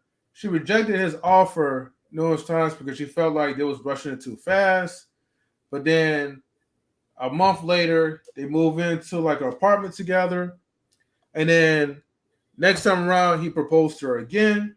And then he gave her an offer that, hey, if you marry me, you get to have my benefits, my life insurance, 401k, and dental and health and all that. And then they got married within 3 months, 3 to 6 months, I think. So yeah, if you play your cards right, yeah, you'll find your soulmate and get married through online dating. Yeah, a lot of people meet that way nowadays. All right, let me ask you the number 10 question. Okay? Hey, number 10. Number 10. And at that, I have a little bonus one. But number 10 is, what is the one thing that you would like to know about men? Let me think. The one thing I would like to know about men. We in trouble in 3. In general, I think I would like to know how much does the pressure of being a man in society affect you? Does it affect you negatively? Does it motivate you, or is it something that you feel exhausted by? Because a lot of times I'll hear or see online people say something kind of like, women get all this stuff and men don't get anything type of thing, right? Kind of like even what we talked about with the kids, you'll run and help a little girl, but you'll tell a boy to man up, so that's from childhood through adulthood. I've heard people say women are able to get these social programs and men can't get anything, you know? So like, there's a lot of, I feel like there's a lot of feelings that men have about the fact that women are treated more gently in general, like generally speaking. So like, how does that pressure of not having that level of treatment, like not having a luxury like you guys have? Yeah, because you know, and that's confusing to me, because a lot of men will say, you know, we're the leaders, we're more aggressive, we're more masculine, we're this, that, blah, blah, blah, blah, blah, blah. But then be like, but women get to do that and we don't. It's like, you can't have it both ways, where you want to be just the same way women can't have it both ways. Like, you can't want to be seen as above women, but also want all the exact same accommodations as a woman. Like, if me and you are standing up on the train and you get salty because somebody gives me their seat instead of you, like, what's going on? So I don't know. And that's why I asked that question, because I'm like, maybe this expectation is weighing really heavy, and maybe men are just tired of it. I don't want to say anything. I don't know, but yeah, that's my question. I mean, well, it's a good analogy, but it's more deeper than like, oh, like why does woman get to have this seat and I can't, right? And I know that's a very, very surface level. Yeah, but in terms of anything that women get that men don't, okay, get more often, I should say. All right, let me go ahead and play sad music and I'll explain this, right? All right, so when it comes to us men, there's always like this level of accountability.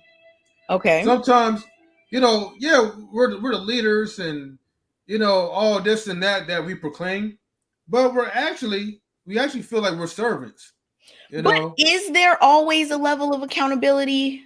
Like, let's just look. In a high regard for men, yes. Let's just look out the window in certain places. Okay. There's men who are standing outside from the time I get up to go to work until the time I come home, and all through just doing whatever. There's plenty of men who are not, you know, doing much in terms of their lives. So I don't know if this accountability, like, I get that it's a thing. Like, I get what you're saying. I get it's a thing. And I know that I'm talking while you're trying to answer, but I just want to make sure that you're very clear on what I'm asking, I guess. Well, you know, I'm trying, you know, bear with me. Okay. Let me give you like another scenario, right? Okay. Women are born with a cheat code. Men, we have to love ourselves up. So what's the cheat code? I'm gonna tell you the cheat code. Hold on. Okay. So the thing is that, you know, you guys have the luxury of having options of men to pretty much choose. You guys, you ladies don't really have to approach men. Us, we have to make sure that, you know, we work on our game, our charisma, our financial status, social status. We got to work on our bodies. Like, and I'm just saying, like, it doesn't have to be everything, but the way for us to attract like the higher quality woman is to build ourselves up. You don't think women have to do anything to attract a higher quality? Hold on. I'm getting to that part. For you ladies, all you have to do is to make sure that you're, you know, fit, pretty, submissive. Sorry. No. Yeah, you know, fit, pretty, submissive, and inspirational. That's what, you know, Kevin Samuels will usually say. That's four things, right? I did say 4 things, right? Yeah. Yeah. So how many did you say for men? Have a job, look good. What was the other 2? Okay, look. I'm just trying to see how this is more. Hold on, because it's simple, right? Because see, the thing is, what it comes down to it, men value women based off their beauty, right? And, you know, most women are beautiful in the world. So all you have to do is whose fault is that? Maybe y'all should start valuing women for something else. Oh, well, Wait, hold on for a second. I gotta play the.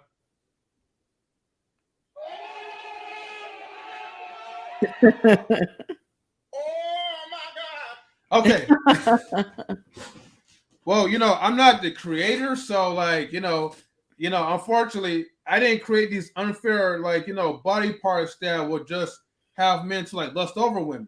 The whole purpose of that, right? I'm going there, right? The whole purpose of all this is going on is so we could procreate, have children and all that. But unfortunately, man has a high sex drive more than women, and that's just what it is. And so we value those things with looks just as much as women value a whole bunch of things. The looks, the like I said, looks, money, status, charisma. I mean the whole nine. So that was 3 for men: looks, money, and status, and charisma. I'm just trying to narrow down as much as I can, but I mean, here's the thing. It's easier for you women, right, to like find a man as fat for the average women. But for the man, you have to be the most high value man because you got to be a good catch if you want to get the best looking woman. But then, see, this is the problem. Okay. And we are veering away from the question, but this is the problem. If you're an average man, why do you think that you're gonna get Beyonce? The same thing that men understand when it's an average woman trying to get Idris Elba, they'll be like, no, she gonna die alone or whatever. Her standards are too high. They'll say the same. How do men understand it when it's the woman? So let's say it's an average looking woman, and she says, I want the most high value man. Men will look at her and say, you're average. Like, why do you think you are gonna get? And I'm not saying you can't be because Jeff Bezos' new girl is average looking. But so I'm not saying that you can't get like a extremely rich, extremely nice, extremely whatever man being average. I'm not saying that, but I'm saying that I've seen men so often bring this up where it's like, this woman looks this way. Why does she think that she's entitled to this type of man? Okay, so the same thing should apply. If you're an average man, doing average man things, why do you think you're going to get like the upper echelon of women? Everyone should stay within their, maybe one above and one below. Like, you should stay within. Okay, I mean, I see where you're coming from that part. You're trying to say every person should stay in their lane, but the thing is, the difference between men and women is that men understand what they need to do if they want to get the best quality women. We're not complaining about it. Well, the whole premise of your argument right now is complaining about it. That's not complaining. You're like, oh man, men got to get a job. That's not money. Complaining. Okay, you're not differentiating between like facts and the complaint. That's not a complaint. Those are general facts when it comes to that. I'm just saying the facts. Well, if you're talking about it's a fact, that's not a complaint. Yeah. If you're talking about that, it's a fact that in order to get, I don't know. If you're saying it's a fact that in order to get Kendall Jenner, let's say the other one, not Kylie, Kendall Jenner, it's a fact that you have to, maybe have your money together. You have to look a certain way. Okay, yeah, facts, right? I agree that is a thing. But it's not a fact that you have to be a quote unquote high value man to get a good quality, attractive woman. You can be a very average man and get that. I mean, because think about all the people that are married. Most people who are married are average. Well, yeah. I mean, average man, average woman. But my point is that for, an average man who's looking at a woman that he sees that is above him. And the reason why I'm saying this is because if you look at a woman, if a man looks at a woman and he doesn't feel that he's like matching up to like where she is at, then he's gonna have that fear and that confidence is not gonna be within him. You see what I'm saying? But that's a him problem. Well, okay, it is a him problem, but my point is that most men in general feel like they need to level up in order for them to get the best quality woman. You know, whereas but like when they get those women, they complain and complain and complain. Oh my goodness, they're divorcing me. They're divorcing me and taking my money. Oh my God, this is terrible. Like, you cannot have it both. You can't have it, all of that. You can't. Like, with certain things come other certain things. Hold on, what's wrong with having it all? I mean, women believe they could have it all. An average woman could believe they could get like, Morris Chestnut, There's a lot of people walking around single and miserable too, men and women. But hey, at least they believe in for this themselves exact reason. Yeah. People need to be realistic. You need to get the best partner that works the best with you, somebody that likes you, somebody that you like, somebody that you can work well with and get to know and grow with and all this. This whole thing of feeling this unnecessary pressure, like, so, and then that's not even the question, but like that I was asking, I was thinking more so like on a societal level, like not even relationship wise, just like the way men are viewed in society in general, like just being a man.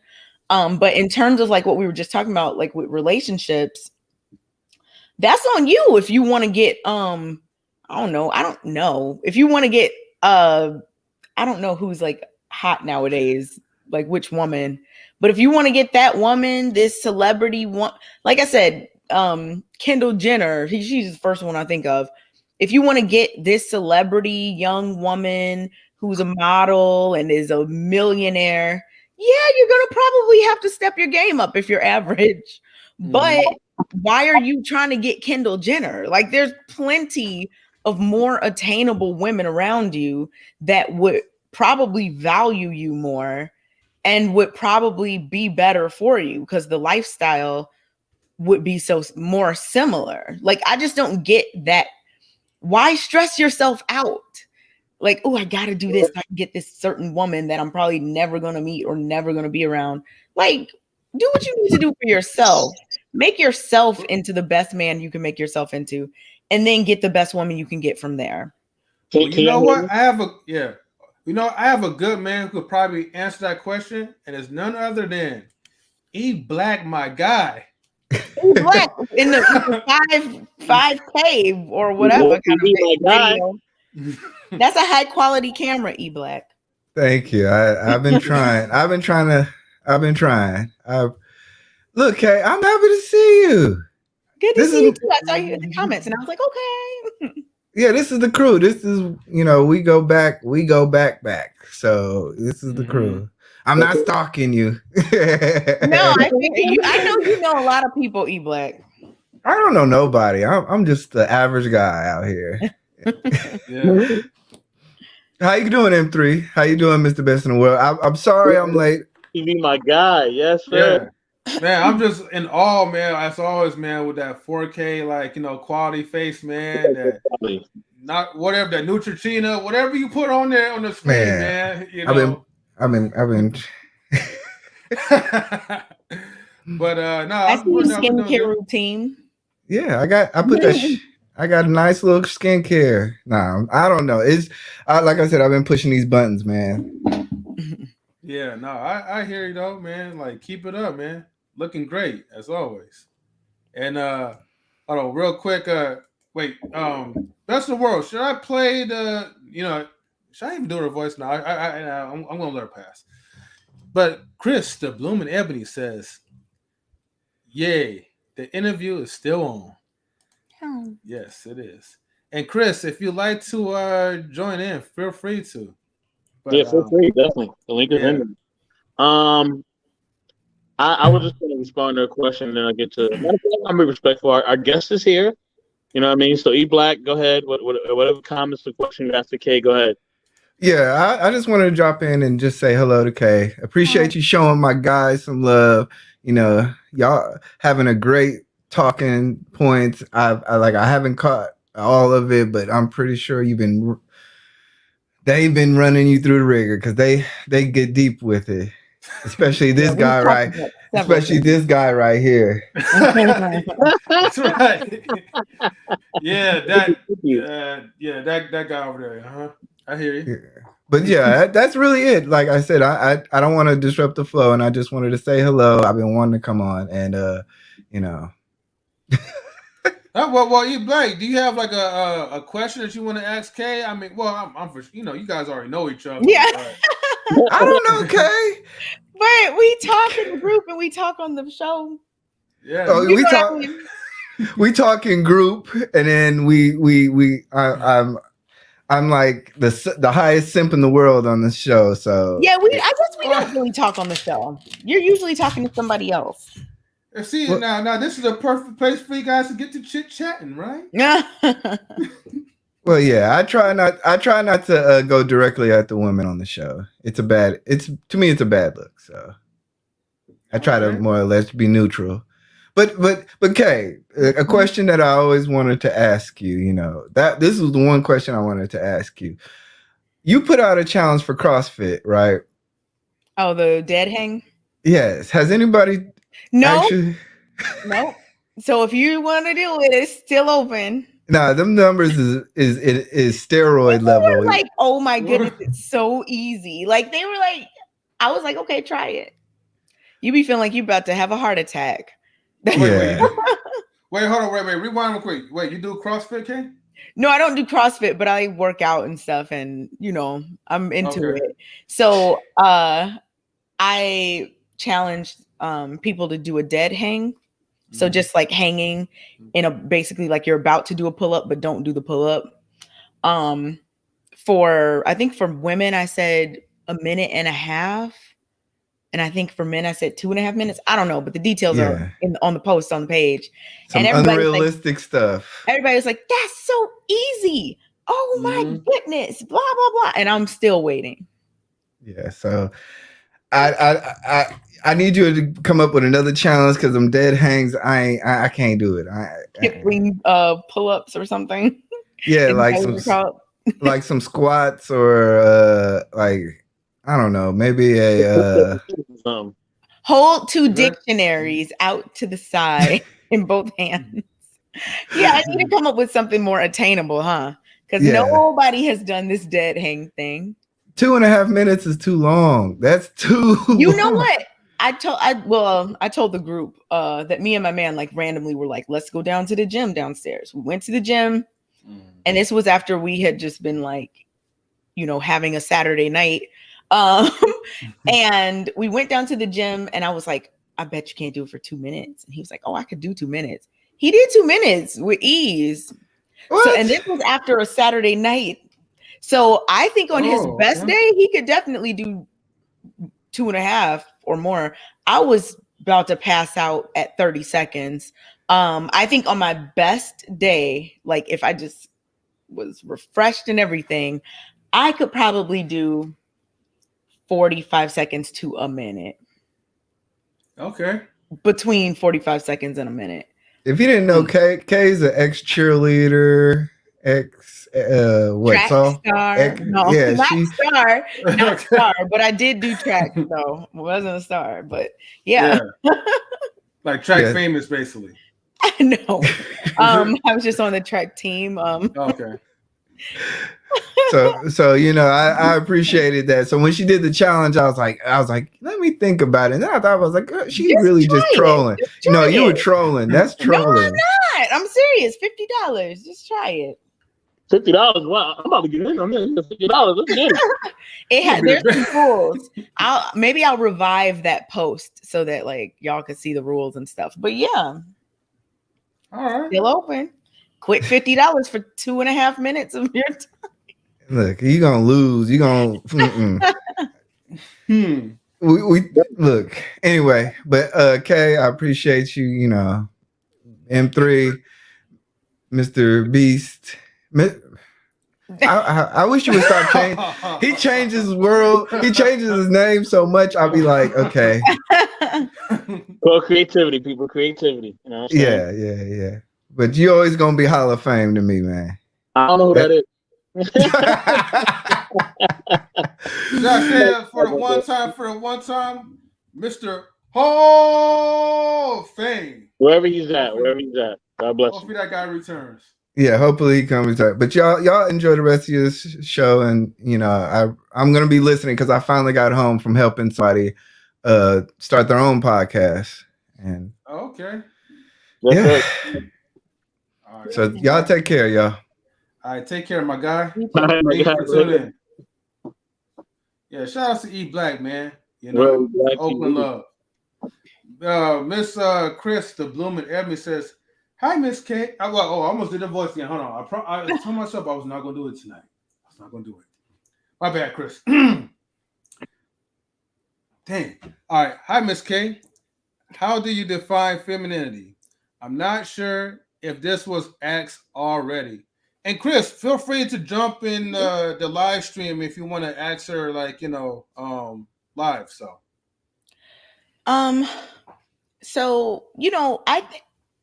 think of femininity in a very abstract way, but so I'll get into that in a second. But in a more concrete way, I think femininity is how women are, and I think that can look many different ways. Like, women are feminine. So if you identify as a woman and you embrace your womanhood and all these things, you probably have some feminine qualities. I mean, there are some women who have more masculine qualities, but I don't like the thing where people think certain things are just feminine and other things are just masculine. I think that women are feminine. So, and that can look a lot of different ways. But in terms of the abstract, I always think of it like, yin and yang, hot versus cold. Like, cold would be feminine, light versus dark. Dark would be feminine energy. I look at it like that. I don't know. I think it's just such a deep concept. So when talking about it, just in regular conversations, I'm just like, whatever the woman does. I don't like to put women in a box of femininity of unless you're quiet and put your head down when a man walks in, you're not feminine. No.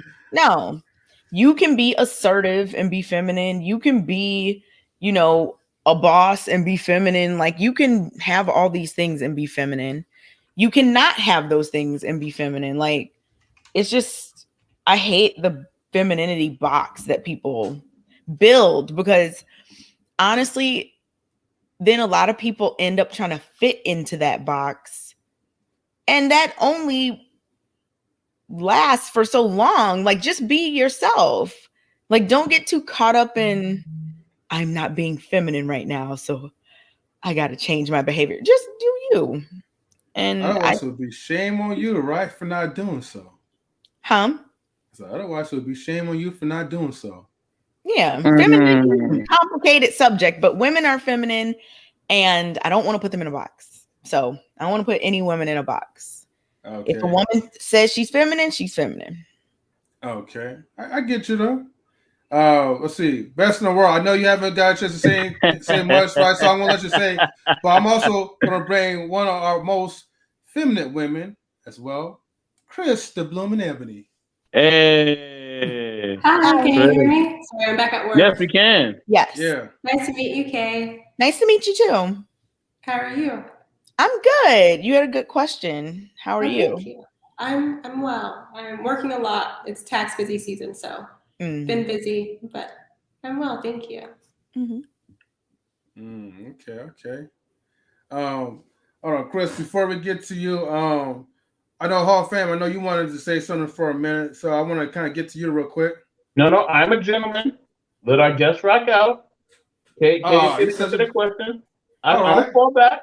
I know what to talk. I'm cool. I'm actually happy to hear what you have to say. You can go first. I want to hear what you have to say. Yes, Kris, please go first. I'm a gentleman. Go ahead. I was just gonna say I agree. I think one mistake so I have a channel, a small channel, and what sparked my interest or what pushed me to make the channel was the fact that they were doing exactly what you said, making feminine something that you do and not just something that you are, something that you kind of embody. And so I think you're right. I do think that there are levels to it. Like you have to have a certain amount of awareness. One thing that we're hearing a lot now is, women are emotional, feminine is emotional, but then they kind of neglect to mention that you should still have emotional control, emotional intelligence. You shouldn't just act like a child. And that's where that awareness comes from. But yeah, I think I agree with what you said. It's not just wearing dresses and putting on makeup. It's right. Who you naturally are. And then from there you can kind of tune it, fine tune it, and really try to make sure that people receive you the way that you would like to be received. Mm-hmm. Yeah, and that's like where your personality comes in. So it just looks different depending on the person. And I just, like you said, a lot of people try to just make this box and just make it one thing that femininity looks like a small set of things, but it's just not that way. There are so many different types of women that are feminine. So I don't know. I don't know. We gotta change that narrative because I think it's problematic. Just like masculine, that's where that whole boys can't cry thing. Like, come on. You can be a masculine man and show an emotion. But what about the song that says "Big Boys Don't Cry"? Problematic. Problematic. No. Wow, pretty wow. I don't know. It's just a lot with people in these words these days. So I think people gotta have more of an open mind about things, and realize everyone's not the same. Okay. Best in the world. What are your thoughts? Yes. I think that women should definitely be feminine. It's better for the relationship. It's better just overall.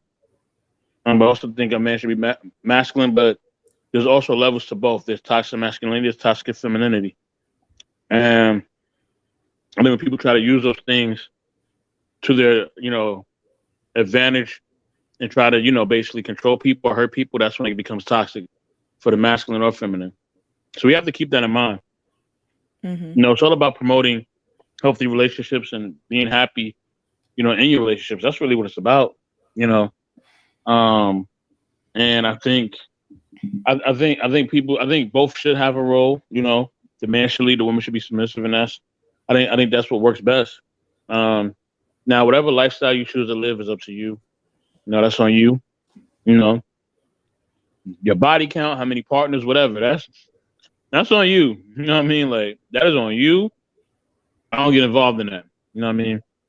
At the end of the day, are you being healthy, and are the ones around you promoting health for themselves, and are they making you more healthy? Are they making they're making your life better? They're adding positivity and love to your life. And if those things are happening, it's a great relationship. If it's not happening, then you need to have conversations, and either that person is going to grow or you're going to grow, or you just don't need to be around each other, because it's just toxic. And I think too many times we look at who somebody's supposed to be. Oh, they're supposed to be my brother. They're supposed to be this way and that way. It doesn't matter if he's your brother. If he's toxic, then you need to limit your time around your brother, especially if that person is not willing to put the work in to change. You can give them all the resources in the world, but if they're not willing to put the work in, you're wasting your time. And that's going to take away from you being at your best for yourself, and actually you having more healthy relationships that are actually going to receive as well as give in a healthy way. So I think that's what it's really a part of. E Black, hold on, he just was on here. He got a question though. Why you asking this question? Who's on here? E Black. Okay, he said, "Is sexuality a part of femininity. Wow. Or can a woman be feminine without sexuality though? That's a lot. I'm gonna let the ladies answer that. I'm gonna step back. Yeah, I'm shutting up on that part. Bloom, you want to go first? You can go first. You're the guest. Okay. I would say sexuality is a human thing. Like, I don't think that's, I mean, feminine inherently. That's definitely a thing that all genders, can experience or like can exude or whatever the case may be. So no, I wouldn't say that's because young girls can be very feminine and not even be active. Like, no, that's a human adult thing. It doesn't have anything to do with your gender. Okay. Kris, the Bloom and Ebony. Yeah, it comes down to how you approach it. Right. Yeah.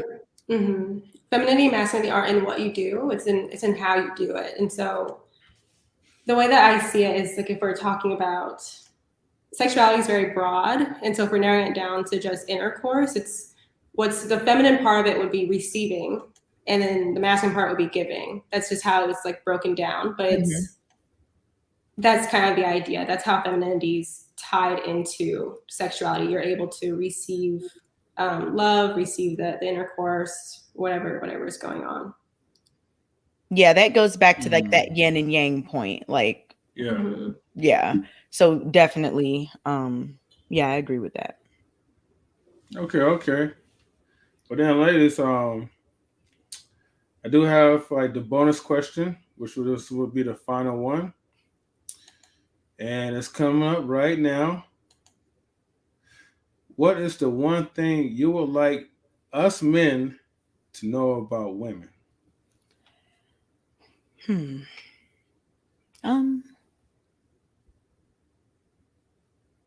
Probably the same thing I said about the inverse of the question. That we would, in general, to my knowledge, like communication. I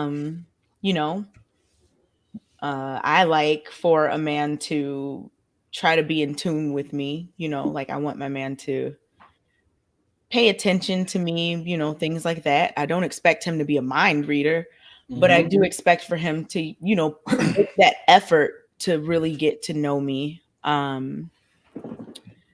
Yeah. I don't know. Like, you just got to get to know your woman as much as you can. And you have to ask her questions. You have to communicate. You have to listen to her just like she should communicate and listen with you.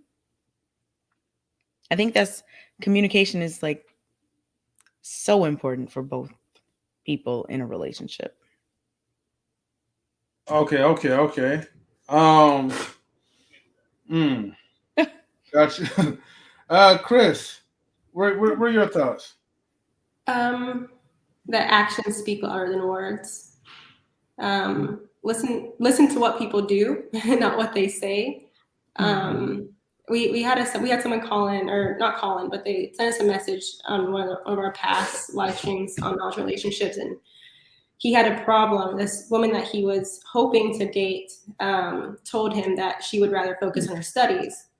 And we basically told him that it wasn't going to work, because if she wanted to be with you, she would show you that. If she wouldn't, or sorry, she said she wanted to focus on her studies, but she did like him. She was interested in him. But the idea is, if she was interested, she would show that to you. She would put in the time, she put in the effort. And I think this goes for, what men need to know about women is that if they want you, if they welcome you, they will show you. It goes both ways, of course, but I think that's really important. Yeah, I agree with that too. Got you. Okay then, ladies. I know that we're at the 3-hour mark right now at this point. So what we're gonna do, we're gonna I'm gonna allow you, Kay, to shout out like your social media. So I'm gonna highlight you real quick. Bam. Okay. Don't be surprised. I gave you a warning. I didn't know that was what was going to happen. So my IG is right there in the corner of the screen at the KA Show. That's where like probably the best place to reach me on social media. You know, I do the La Let's Talk show on Thursdays at 7:30 Central Time, and that's where you can see me talk. Yeah, that's about it. So this was great. I'm so glad y'all had me. Yeah, thank you so much. You know, thank you, Kay. I'm gonna give her a round of applause. That's good. And all right, because that was a good show tonight. And we want to highlight Kris, the Blooming Ebony. Hey, can you hear me? Mm-hmm. Yes, we can. Hello, my name is Kris. You can find me on YouTube at The Blooming Ebony and on Instagram at The Blooming Ebony. I haven't posted anything this week because busy season has been killing me a little bit. But this week we should have a couple of live streams coming your way. Okay, cool. And now I gotta highlight my network manager, Mr. Best in the World. Thank you so much for joining the Knowledge and Relationship Experience. We truly appreciate everybody that's been on here. Kay, thank you so much for being on our network. We truly appreciate it. And we are truly grateful to just network with you and work with you. Shout out to the whole team. Shout out to DJ Eddie. Shout out to First Lady Tammy. Shout out to the great M3. Yes. And shout out to just, E-Black TV, my guy. You know what I mean? Shout out to Mrs. M3. Shout out to Queen. Shout out to Damo, the assistant network manager. Shout out to everybody. Thank you all for just being on with us. Shout out to Kris the Bloom and Ebony as well. Thank you, Kris. Truly appreciate you. Much love to everybody. And yes, have a good night. All right. Thank you so much. Can we answer this man's question? Because DJ Eddie King put it in there 2 times. Where? What question? Wait, hold on. About women breastfeeding in public. All right, go ahead. You want to answer it? Go ahead. Yes. You can. Yeah. Absolutely. Yes. It's a child that needs to eat. If a woman is out and their baby is hungry, feed them. There should be no issue with that at all. Okay. That's all I got to say about that. Okay. I just thought it was because he asked it twice. I'm like, he must not like it. Like, he must not think it's okay or whatever. But no, come on. It's a baby. The baby's hungry. Feed him. All right. Well, the question's been answered about this. What? But all right, cool. So let me go ahead and highlight to myself. Because I gotta give all my shout outs. But thank you everyone for tuning into Knowledge and Relationships on YouTube. We stream Monday nights, Thursday nights, and sometimes we have our surprising, nights like Tuesday when it comes to our special guests. And we also stream on Saturday nights for our Ladies' Night live stream. So feel free to definitely check it out. But most of the time, it's 5:30 Pacific time, as always. Shout outs to Kay for allowing us to interview her and also to allow us to get to know her. So she was definitely a good sport. Shout outs to Best in the World. Such a good network manager, man. And you're just awesome when it comes to building relationships organically. Shout outs to Kris the Bloom and Ebony. We always love to hear her voice, and hopefully the book of femininity will come out soon. So I'm still hoping, cross my fingers for that book. And I want to just shout outs to the people in the chat. Shout outs to Marion. Shout outs to E-Black, my guy, TV. Shout outs to DJ Eddie King.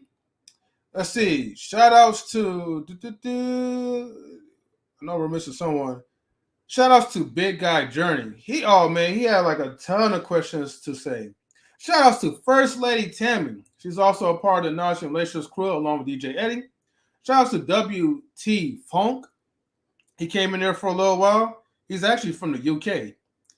Shout outs to the troll, which I always forget his name. I can't even find him right now. Oh wait, shout outs to, I think it's called Pills or whatever. Anyways, shout outs to everyone that tuned in to the channel. We definitely appreciate it, guys and girls, like for giving us the likes up and watching the live streams. So, if anything, before anybody tunes into any of the live streams, make sure that you boys and girls always come and get your minds right. And then with that being said, we are out. All right. Good night, everyone. Don't know where Kay went, but good night, everyone. And like I said, thank you again, Kay, for joining in. All right. Peace, everyone. And let's see. Oop. Always having trouble trying to load up the outro. Anyways, why do I always get stuck doing this? Man, there got to be a better way to StreamYard. But anyways, we are out. Peace.